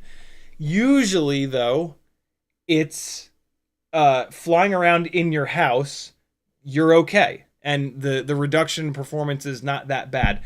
Houses are constructed out of different materials, though, and so, I don't know, a brick house, it might be more of a problem than whatever the hell this house that I'm in is constructed out of. So, yeah, to each his or her own. Luckily, you know, those whip antennas are all over the damn place, and so you can get lots of them. We are watching Quad Goblin for now while I get caught back up on chat. He's doing some proximity stuff inside the house, flying up some stairs. The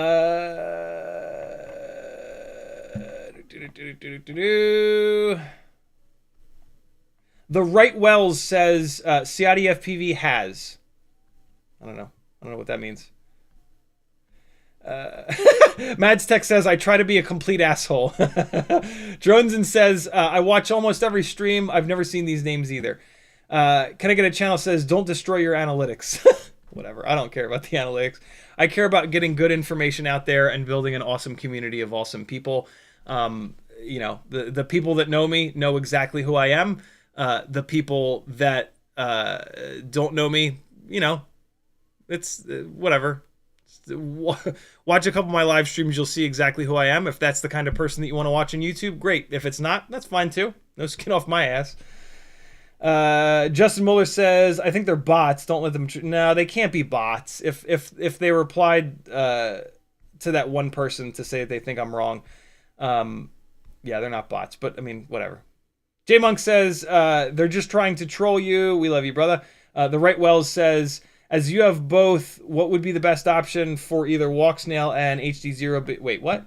As you have both, what would be the best option for either walk snail and HD0 being your only goggles, walk snail goggles X with HD0 VRX, or HD0 goggles with walk snail VRX? Let me put it this way, Right Wells. First of all, I don't know much about the goggles X. They had such a bad launch. We are now watching Pito. They had such a bad launch that I lost interest, and I have not seen like major improvements that it felt like they've needed. So yeah, I'm not the guy in terms of goggles X. But here's what I'll tell you. The old school walk snail goggles are super comfortable, super lightweight, and they're just a fantastic set of goggles. The HD0 goggles are much less comfortable, but you can put an actual analog receiver on the side, and then the DVR is amazing. So if you want the best possible analog DVR, HD0 goggles are a great choice. The Sky Zone goggles, this is Dead Chicken FPV that we're watching now. The Sky Zone goggles also have the good DVR. So there are Sky Zone analog goggles where you can get just as good of a DVR. And then maybe hook up a walk snail VRX. I hate to give you more options, but yeah. Sometimes I have to do that. So yeah, hopefully I made the decision a little bit easier. Hopefully I didn't just confuse things more. But Kenya Freehole says, do your thing, King. Thank you, dude. Can I Get a Channel says, use the trolls to your advantage. There's no advantage to trolls. Morton Upshot says, just ignore them, let your mods screen them out and fly, buddy. Mads Tech says, I feel sick watching the sim on the stream, lol, every damn time. Mr. Batch says, true words from you. I meant your stream, your rules, don't like it, leave. That's true. Don't dick around.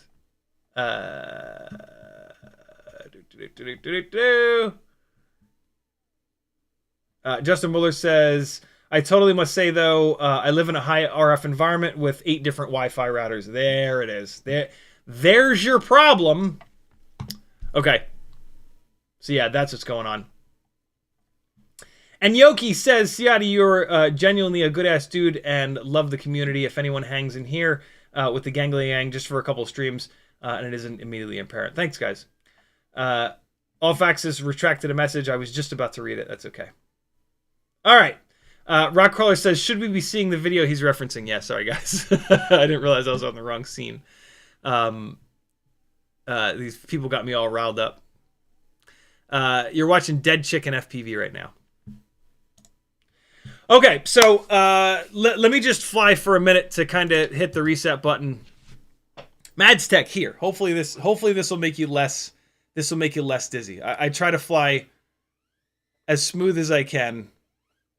It's something I've been working on for a long time, in hopes that normies can watch me fly and not get sick. What was that? I hit that little bit of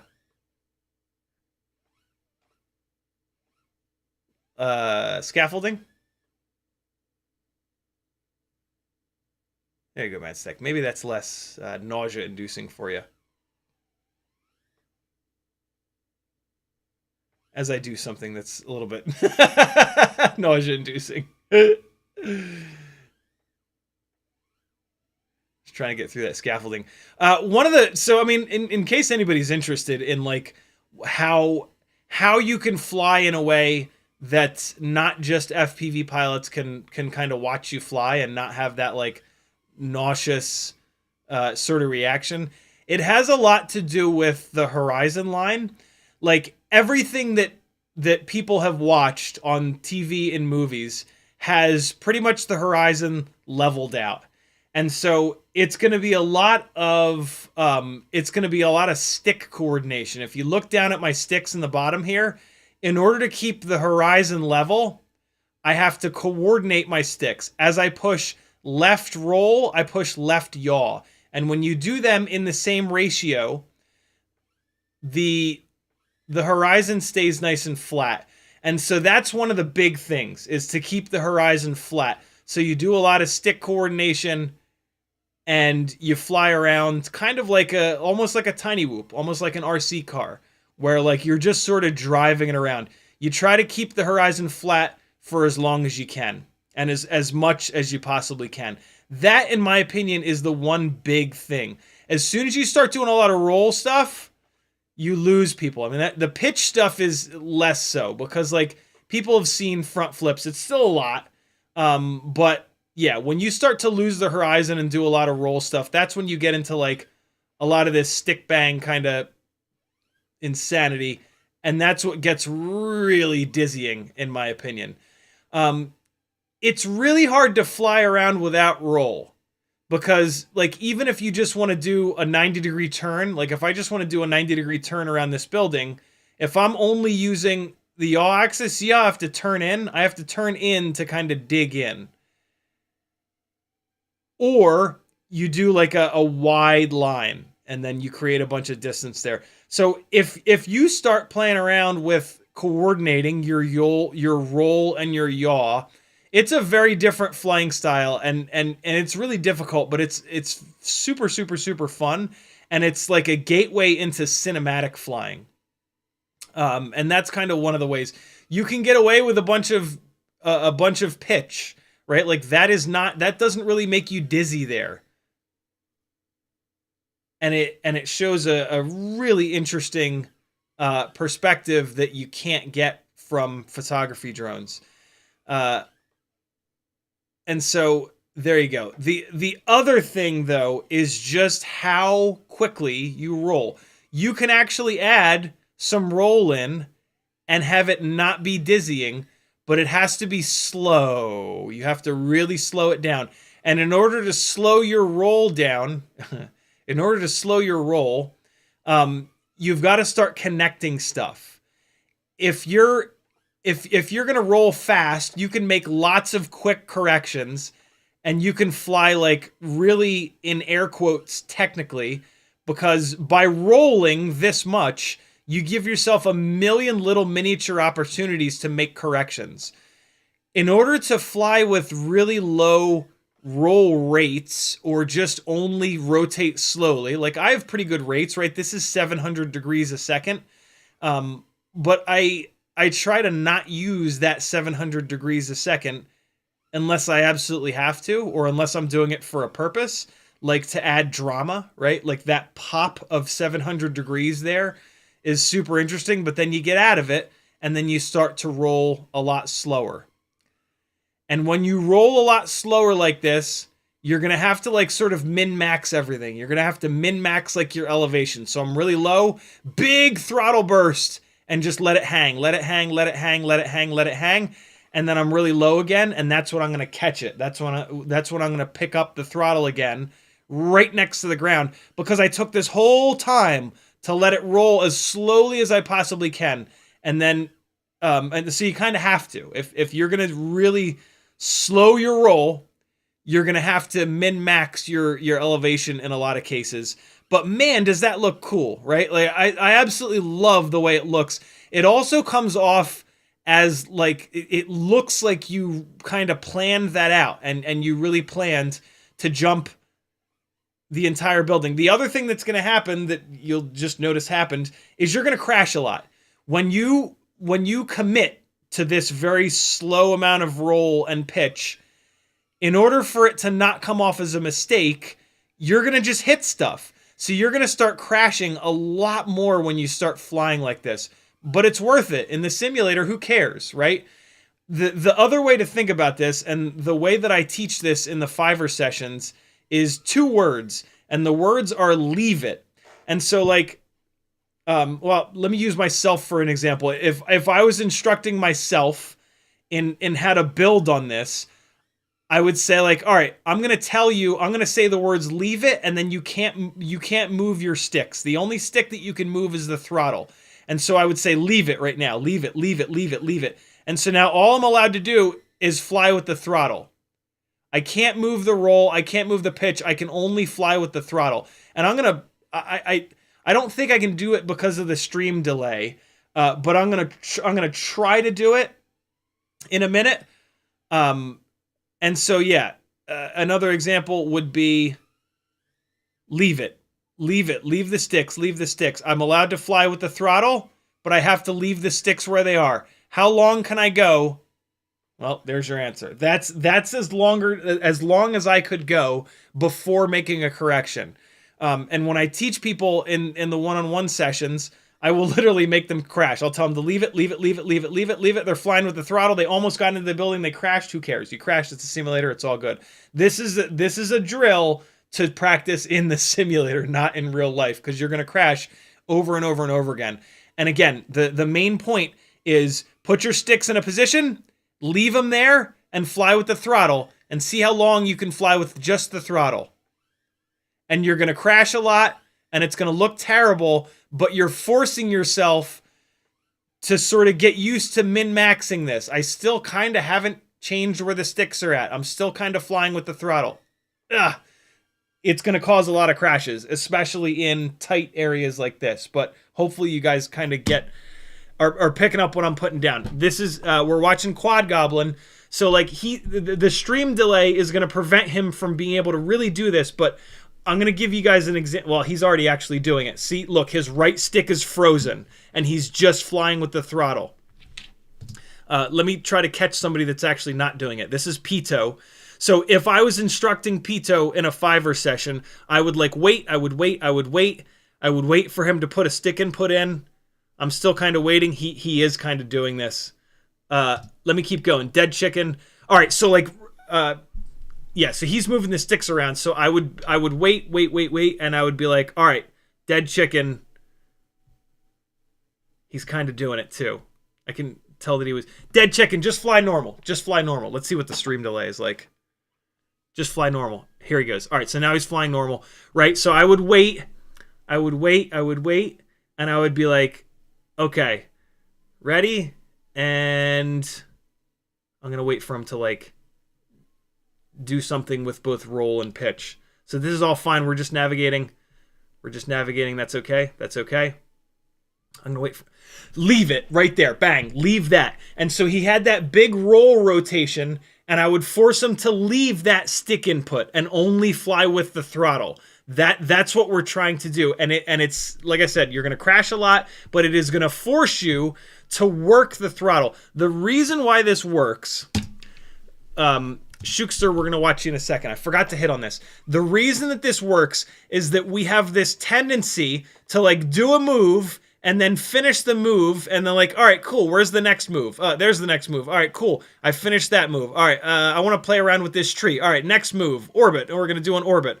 Okay, and I'm done doing the orbit. All right, now I'm going to come over here, and I'm going to do this. All right, cool, and now I did that move. Now I'm going to come over here, and I'm going to do this, and I'm going to be very drastic about this, right?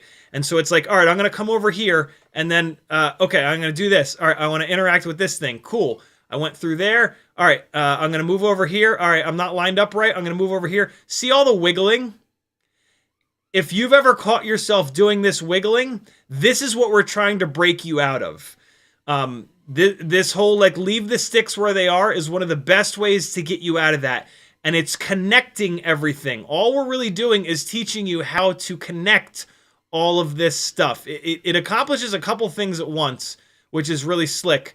But one of the things it really does is connect all of these movements so that you can't do this. You can't do this wiggle where you're like, wait, no, I'm not right. I'm not lined up right. All right, hold on. I want to go through that window. I want to go, correction. All right, I made it through the window. In the process of making it through the window, it looked like you were the most like insecure, unsteady flyer ever, right? Because you're like, correction. And so this whole approach of like putting the sticks somewhere and leaving them, it's going to force you to, so like if you're trying to line up that window gap, right? If I'm practicing this and I try to line up this window gap, but I don't get it right, that's okay. We go to the left of the building and then we go to around this tree, we hit this tree, but then we line something else up. And what it ends up doing is it creates these opportunities. I didn't know that it was going to wrap around the building like that, but I just left the sticks where they were, and then it just magically happened. Here's the other piece, though. When you move the roll stick, it is immediately obvious, even when you move it a little bit, right? You can see that super easily. I'm only moving the roll stick a little bit, but you can see the changes it's making. Pitch, same deal. Even if you move it a little bit, you can see the massive change. Yaw, same deal. Massive change. Throttle, what the hell? How come I can move the throttle so much and you can barely tell? I'm moving the throttle all the way up, all the way down as fast as I can, but everything still looks nice and smooth. It's because the throttle has to move the entire 600 grams of 5-inch rig that I'm flying right now. The roll only has to move the weight of the motors. Same thing with the pitch. Same thing with the yaw. So those axes are super reactive. And with that super reactivity comes the ability for the viewer to see every single little thing that you're doing. Every single little mistake that you make, let me correct, becomes super obvious on all of the axes other than throttle. So with the throttle, so let's maximize that.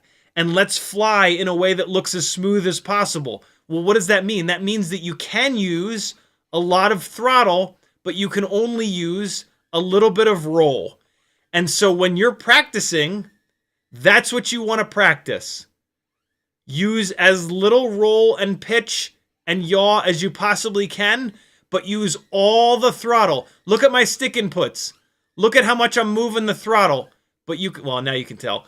But I'm gonna hold on this. I'm gonna hold the pitch and the yaw where they're at, and I'm gonna just fly with throttle. Look how much you can do. The yaw is going to move a little bit because when you move the throttle up and down, naturally that just happens. But look at how much you can do just flying with the throttle. But you have to be drastic with it. You have to be willing to move the throttle a lot. Because as soon as the quad is pointed into a direction where you've got some open air, you've got to hammer the throttle. And then when it's not, you've got to zero the throttle. So I'm going to hammer it when I'm pointing in between these buildings, but I'm going to come off of it when I'm outside of the buildings because I don't want to go rocketing into the trees. I want to stay in here in these buildings. So I'm going to put an input in. I'm going to wait, hammer it, wait, hammer it, wait. And it's going to get you really good at maximizing the thrust vector to get ultra nerdy. And it's going to really teach you that when you're flying really smooth like this, if the quad is pointing in a direction where there's a gap, there's an area that you can go, hammer the throttle. Because as it slowly rotates, you might lose that opportunity. And once that opportunity is gone, the ground is going to come up fast and try to eat you. So I just hit you guys with a whole bunch there, actually. Now I'm going to do what I said I'm going to do, which is to spectate for... We don't have much time left. Mads Tech starts in 4 minutes. Go check him out. For sure. I'm about to be on his time slot. But I want to try to give you guys a couple quick corrections. Quad Goblin is doing power loops. This is a perfect opportunity for this. He's actually doing a really good job at it. Let's take a look at his stick inputs, though. The reason why he's nailing these is because he's doing the right thing with the throttle. Power loops are mainly about throttle application. And what you can see down here is that Quad Goblin is gently increasing the throttle and then getting to full throttle when he's looking up only at the sky. So I'm going to clap. Quad Goblin, keep doing it, brother. Thank you. I'm going to clap when he hits full throttle, and you're going to notice that he's looking up at all sky. So here we go. And so full throttle. I don't have to clap it. I can just say it. And full throttle, right? Every time he hits full throttle,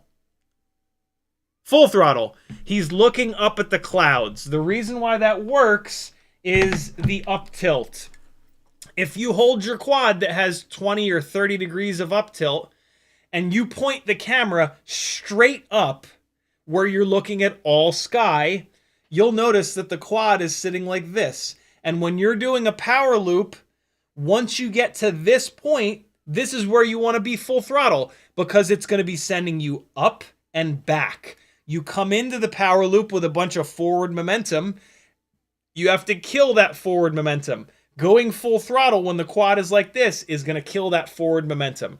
When you do a power loop, you need to go up. You need to get up over the object. So when you come into it and you're here and you go full throttle, you've got a bunch of up that you're creating. So when you get to this point, J-Monk, this is the construction map. This is the perfect point to go full throttle when you're doing a power loop. And that's exactly what Quad Goblin was just doing. He was rolling into the throttle. So as you come into the move and you flatten out, he's slowly rolling into the throttle. So you flatten out. Now you get a little bit of upward.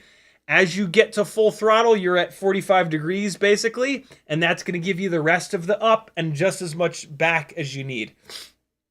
If you are, let me see if I can catch somebody.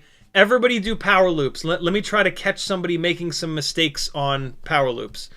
We're watching Pito right now. I'm going to... Actually, hold on. We've watched Pito. We've watched Dead Chicken.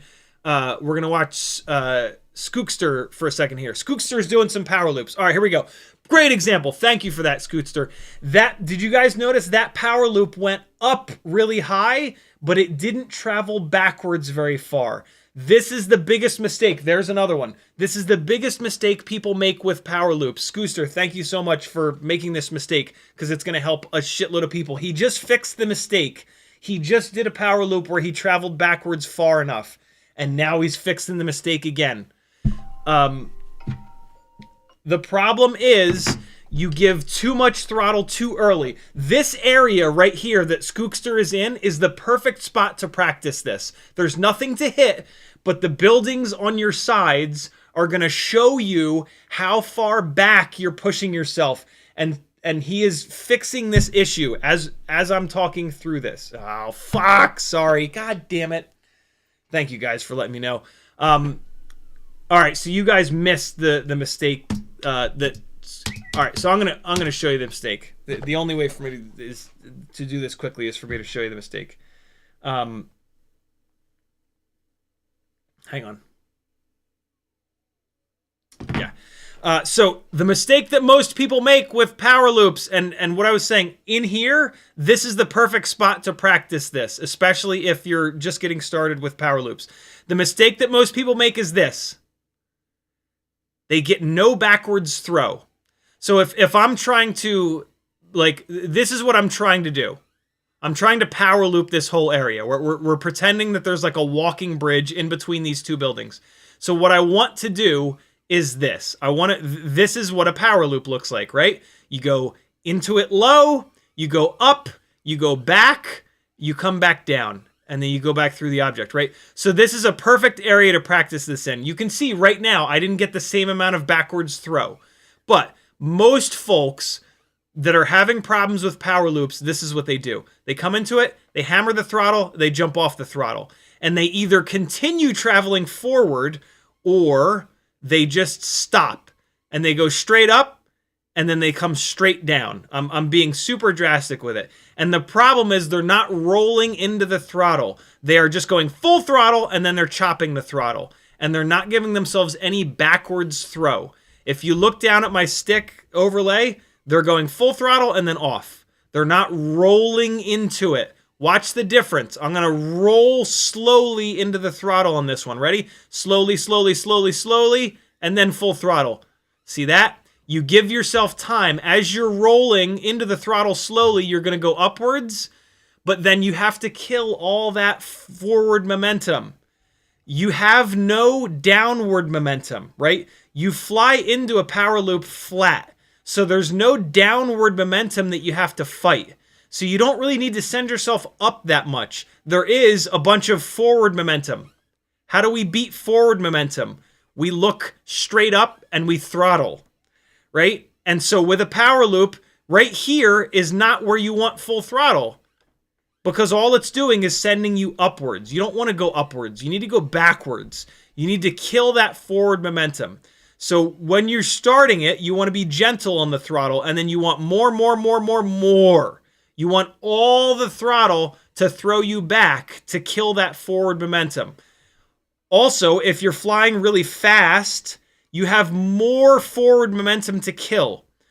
So the speed that you enter the power loop, that you enter into the power loop with, makes a huge difference. If you're going really slowly, super slow, you don't need much to give yourself a good amount of backward momentum. You just need a little blip because you didn't carry any forward speed in. Whereas if you're balling into the damn thing, you got to push really hard to kill that forward momentum and to give yourself the rearward momentum that you need to get around the object. That is an incredibly common thing. I swear to God, like, at least 90% of the people that I work with through Fiverr on the flight instruction sessions, we figure power loops out. And the more you nail this down, the tighter your power loops can become. If you notice that your power loops leave you up here and you're waiting, you dug into the throttle too quick. You went full throttle here, and that gave you all this upward momentum, and now you're just waiting. What looks cooler, that or this? Oh boy, hold on. Power loops are hard. They're an easy concept, but to do them tight in a small space, they are difficult. I am just failing to get enough. I'm trying to do it really drastically to not have a lot of vertical throw, because it looks really cool. But even I need a little bit of practice. And you can see they're kind of tightening up here as I do more of them. And now I'm getting closer and closer to that object, right? And it's about, and now I did it too drastically. It's about rolling into the throttle. And then when you're looking up at the sky, all sky, that's when you go full throttle. If you just want super proximity to the object, you're just going to blip the throttle once you're looking at all sky. All sky, blip it, and that brings me back. Versus lay into it. And when you lay into the throttle, now it's going to be a lot safer. It's going to give you more height, but it's not going to look as good. There you go. Let me try to do one more thing, and then we're going to wrap this up. Try to help with one more thing. Pito is up in there. That's a hard power loop, Pito. If you can hit that power loop there, that's impressive. What else do we got? Dead chickens ripping around here. He's crashing into the flowers. Scooster, what's he up to? He's working on some stuff in the buildings here. Ooh, very nice, Scooster. Nice way to kind of hold your line there and not make unnecessary corrections. Cheetonian. We haven't watched him yet. Let's watch Cheetonian for a minute. Let me try to pick up on one more quick thing that I can maybe help out with. And again, please, for the love of God, don't take this as me picking on any of you. Any of these things, 1,000 other people are making the exact same mistake. There it is. That's Cheetonian giving enough rearward momentum, right? He got back around the tree. Trees are actually really fun to learn power loops with, because it's pretty safe and you have a vertical representation of whether or not you threw yourself back far enough. But in between, see, and now there's an example. He didn't give himself enough backward momentum if he was trying to, cover the whole buildings. That is a super common thing. And there it is. He was much more patient with ramping up the throttle. Oh, let me show you guys Matty flips. There you go. That's the perfect thing for me to land, for me to leave you with. Matty flip is just a power loop, but instead of pitching back, you pitch forward. A lot of people make Matty flips out to be much more complicated, much more difficult than they actually are. But in reality, it is the exact same thing that we were just working on. You're going to wait, all sky, full throttle. That throws you back. Keep it pitched forward. Keep it from hitting the ground. Wait, all sky, full throttle. It's opposite. Watch my stick overlay. Ready? Watch just watch the throttle really. 0 throttle, all the throttle, back the throttle off. It's hard to do it. Power loops are kind of easy to do as one throttle application. Watch my throttle stick again. Full throttle off.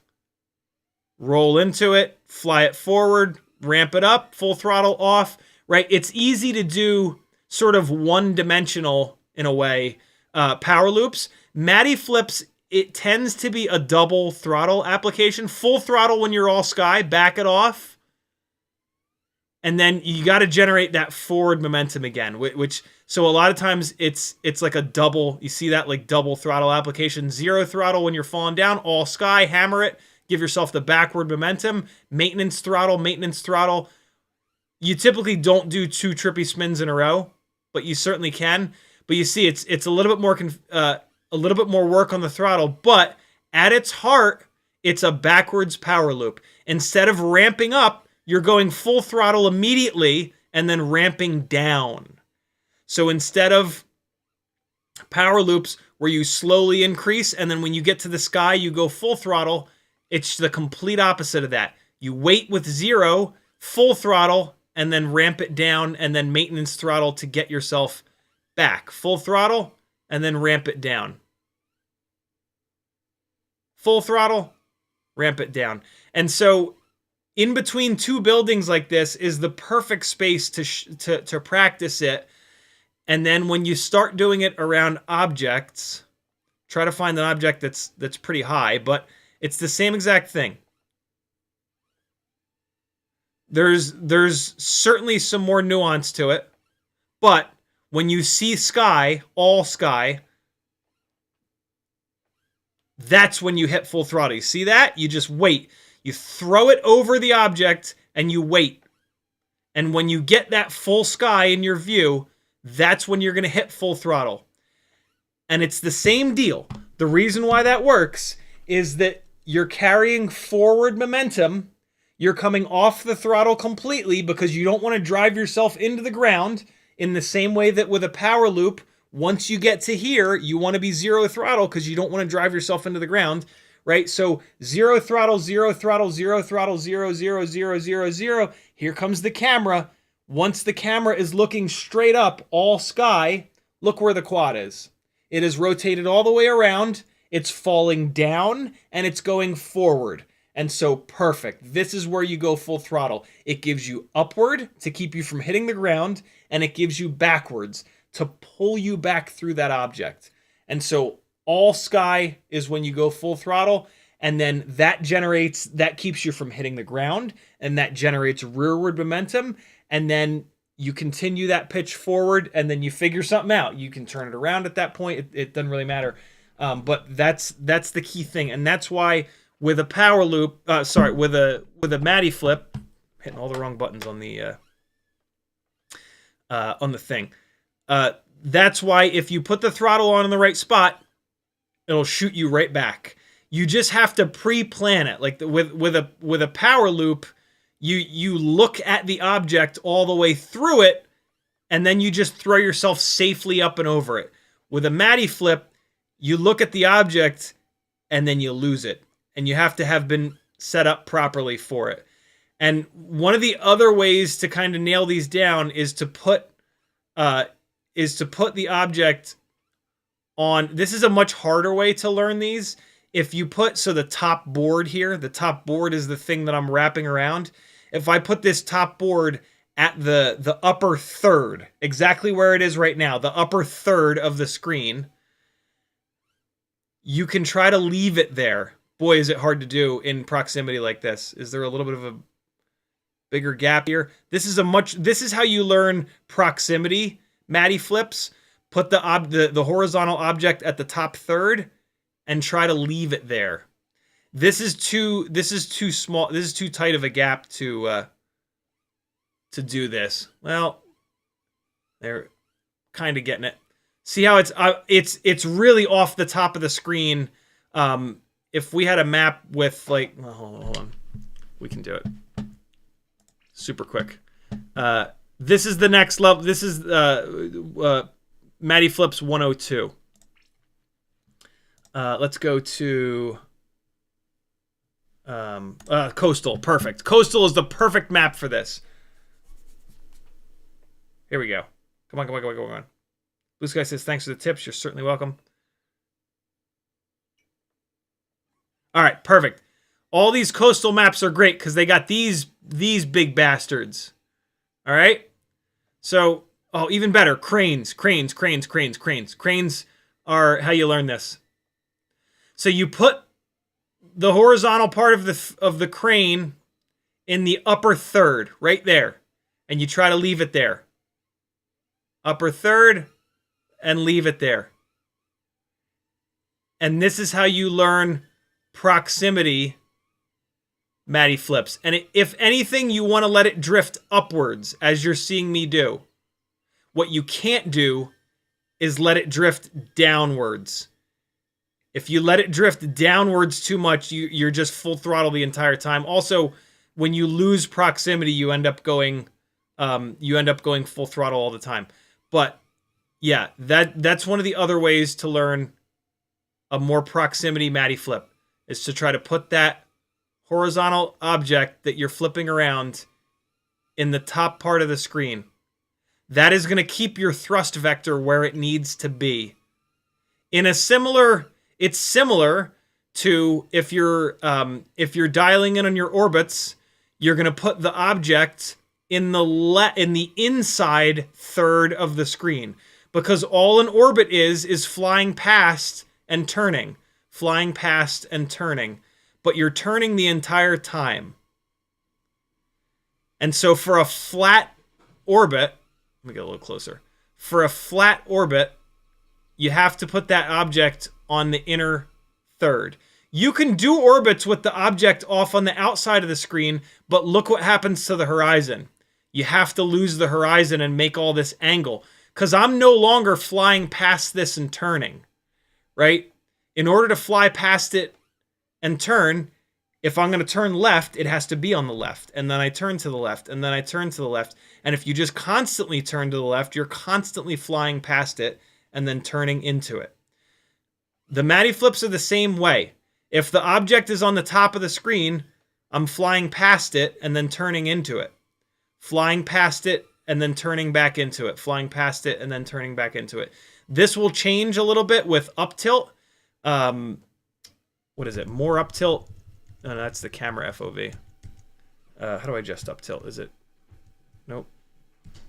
Oh, it's plus and minus. Here we go. If you fly with a lot of up tilt. Oh boy, this is going to be hard. All right, so this is 60 degrees of up tilt. If you fly with 60 degrees of up tilt,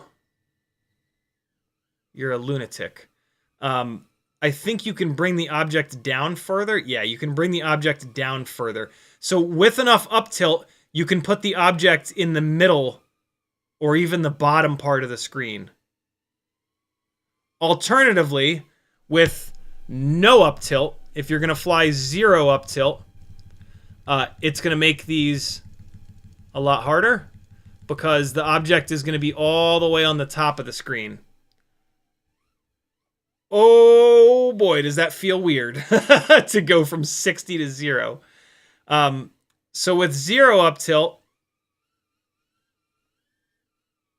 whew, boy. The object is almost off the screen. Jeez, yeah. Really tough to do with 0 up tilt. Kind of doesn't even really look good.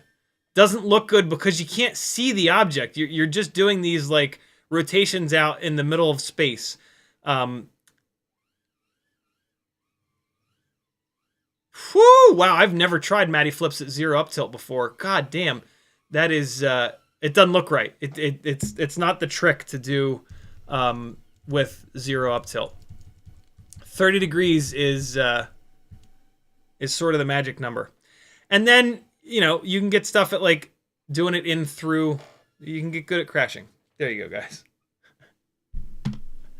Hopefully some of that helped. That's the kind of stuff that I hammer people on in the Fiverr sessions. This this room will stay open. Somebody else will become the owner of that room, and you guys can hang out there for as long as you want. The sim is magic, my friends. Use it. Use it to figure out all the new moves and get all your crashing out. It's great. I mean, I don't know. I'm out of gas. All right, friends. Thanks for hanging. To anybody that thought I was being a dick, maybe I apologize. I don't think so, though. I think people were fucking with me. But yeah, if I was a dick to anyone, I do apologize. I'm usually not. But yeah, there's a lot of things going on in my life that are making me want to light the world on fire. Ah, shit! I forgot to fly for real. I'm sorry, guys. Let's do at least one battery on each of these. Air 65 Champion. Air 65 Champion, real quick. Man, I still have to fix the routing of the BT 2.0 in here. All right, super quick. Let's see how the let's see how good or bad the sim is gonna make me fly in real life. Usually it helps. Air 65 with a slightly lighter weight antenna. I removed the ground plane. And the HQ ultralight 0.9 pitch propellers, tri-blades. Come on, ELRS, you can do it. I believe in you. There it is.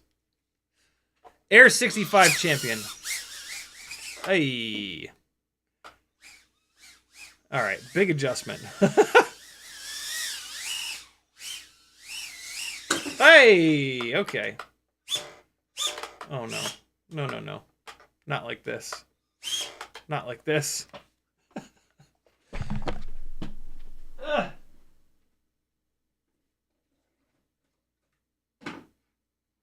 Man, I don't know if I've ever gone like directly from the sim to TinyWhooping. That's interesting. Let's go upstairs. Say hi to the family. I heard them come home a minute ago. Oh my god. A little dark up here. Come back down. Oh my god.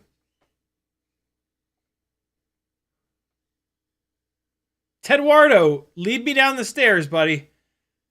Teddy, come here. Teddy, come here. All right, I'll lead you down the stairs, buddy. Whoo, boy! What an adjustment.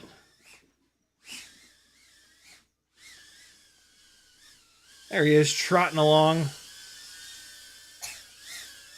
What's up, my little furry friend? Hey. Roll into the throttle and then go full throttle.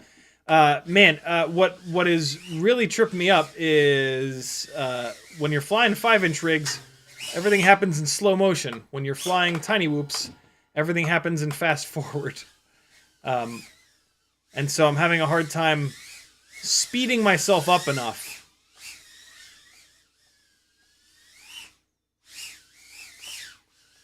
Air 65 Champion has loads of power. 30,000 kV my ass. Hey. Massive adjustment. Holy hell. It's a timing thing. I'm having to really adjust my timing. The amount of time between going full throttle, letting it throw, and then catching it. Jesus. Oh man, we are crashing unrecoverable lately. Dog is gonna help. There he goes. Doggy, what's up? Oh, he's running away from me. He doesn't care about us.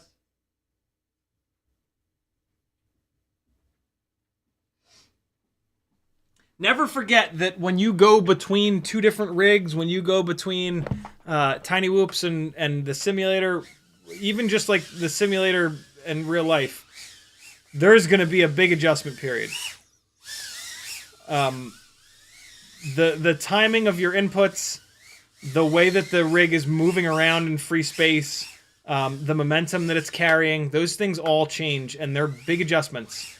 And the better you get, and the harder stuff that you're going to try, the more drastic that becomes. You will get better at adjusting, but then you'll try shit that's harder to do. And so it's always there. It's always going to be a thing. Wow, 2 minutes and 32 seconds. I mean, these are batteries that have been charged for a couple days, so not right off the charger, but yeah, Betaflight motors are not as efficient in my experience as the Happy models. Now, speaking of, we're going to fly Happy model 36,000 kV motors real quick here, and then we're going to wrap it up. Is somebody on the stairs waiting for me? Hello? Family? Does anybody love me? No? Oh well. 36,000 kV Ultimate Freestyle TinyWhoop. A little bit heavier. 18 grams all up. What's that smell? What does that smell? It's like fucking sewage. Yeah, 36,000 kV Happy model motors. Same propellers. A little bit heavier all up weight. The weight of the rig... Jesus, hell. The weight of the rig is also a big adjustment that you're going to have to make. Because it's super related to the momentum that it carries.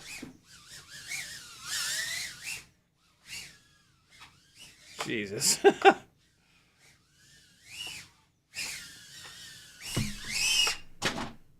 Oh, boy.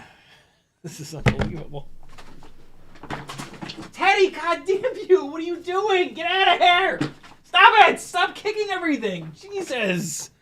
Why do you do that? Why do you kick all my shit? Bad boy. Oh, dog!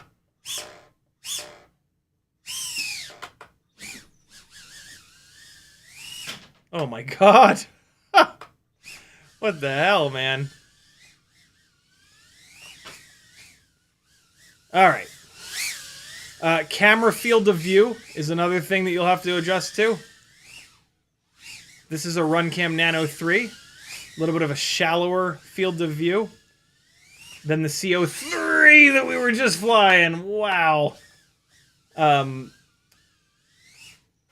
yeah, remember that. If you want to get good, stop flying all different stuff. Pick your favorite camera, buy a bunch of them. Pick your favorite motors, buy a bunch of them.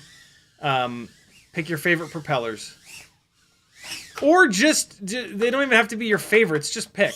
And fly the same thing over and over again. I spend a lot of time bouncing back and forth between the stuff. And it just kills my ability to get dialed in on any one thing.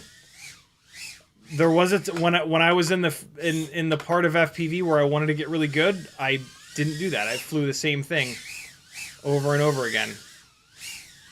You can adjust to almost anything.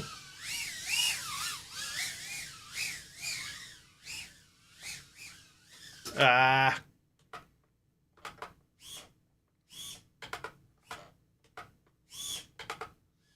There he is.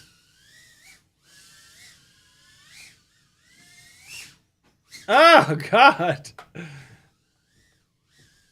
Teddy. Oh, he's bored with us.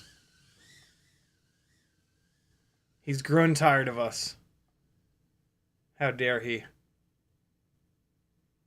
How dare he? Oh.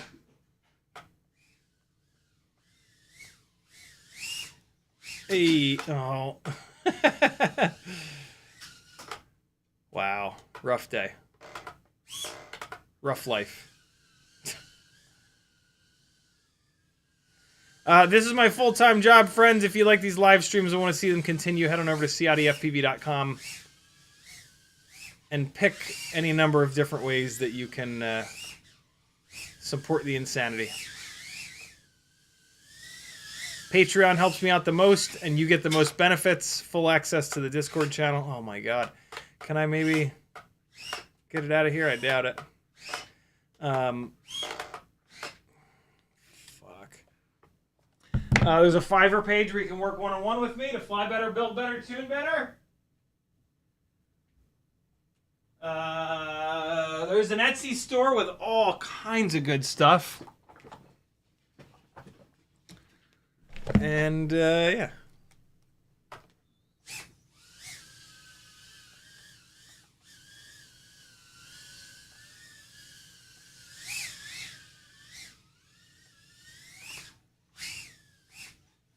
Ah! What was that?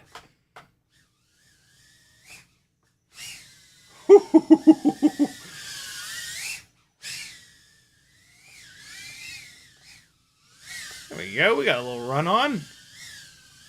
So again, we're flying 36,000 kV motors right now.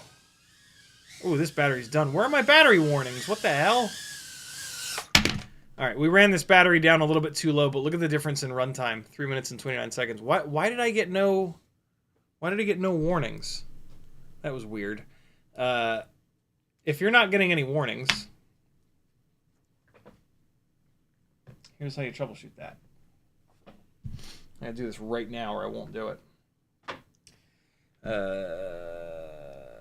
Plug in, go to the OSD tab first. You guys know. You guys know how to troubleshoot this, right?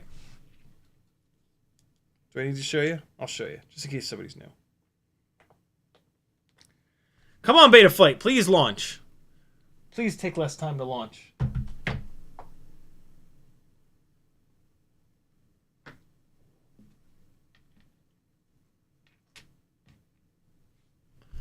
There it is. Go to your OSD first and make sure that warnings are turned on. Down the bottom here. So warnings are turned on. Adjustments, aux2, OSD Pro. Yep, so that's all good. Next step is to come into power and battery. Oh, there's the problem. The minimum cell voltage and the warning cell voltage are set way too low. So we're going to go up to 3.1 and 3.3. Yeah, 3.1 and 3.3 is where I like them to be. All better. There you go. Go get some Mads Tech friends. Tell Ian I say hello. And, yeah, have an awesome day. I'll see you guys tomorrow night at 10 o'clock. And hopefully there's less losers coming by for no reason. Taking time out of their lives to try to drag other people down. Thanks for hanging, friends. Check in on your people, all right?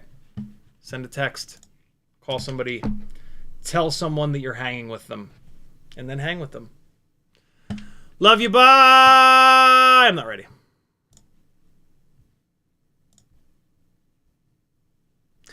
Here's the walk snail 75mm 1S rig on Betaflight 1102 22,000s and 1S 450 mAh batteries. That is kinda for sale. Kinda. It's gonna be expensive, but it's kinda for sale. See ya!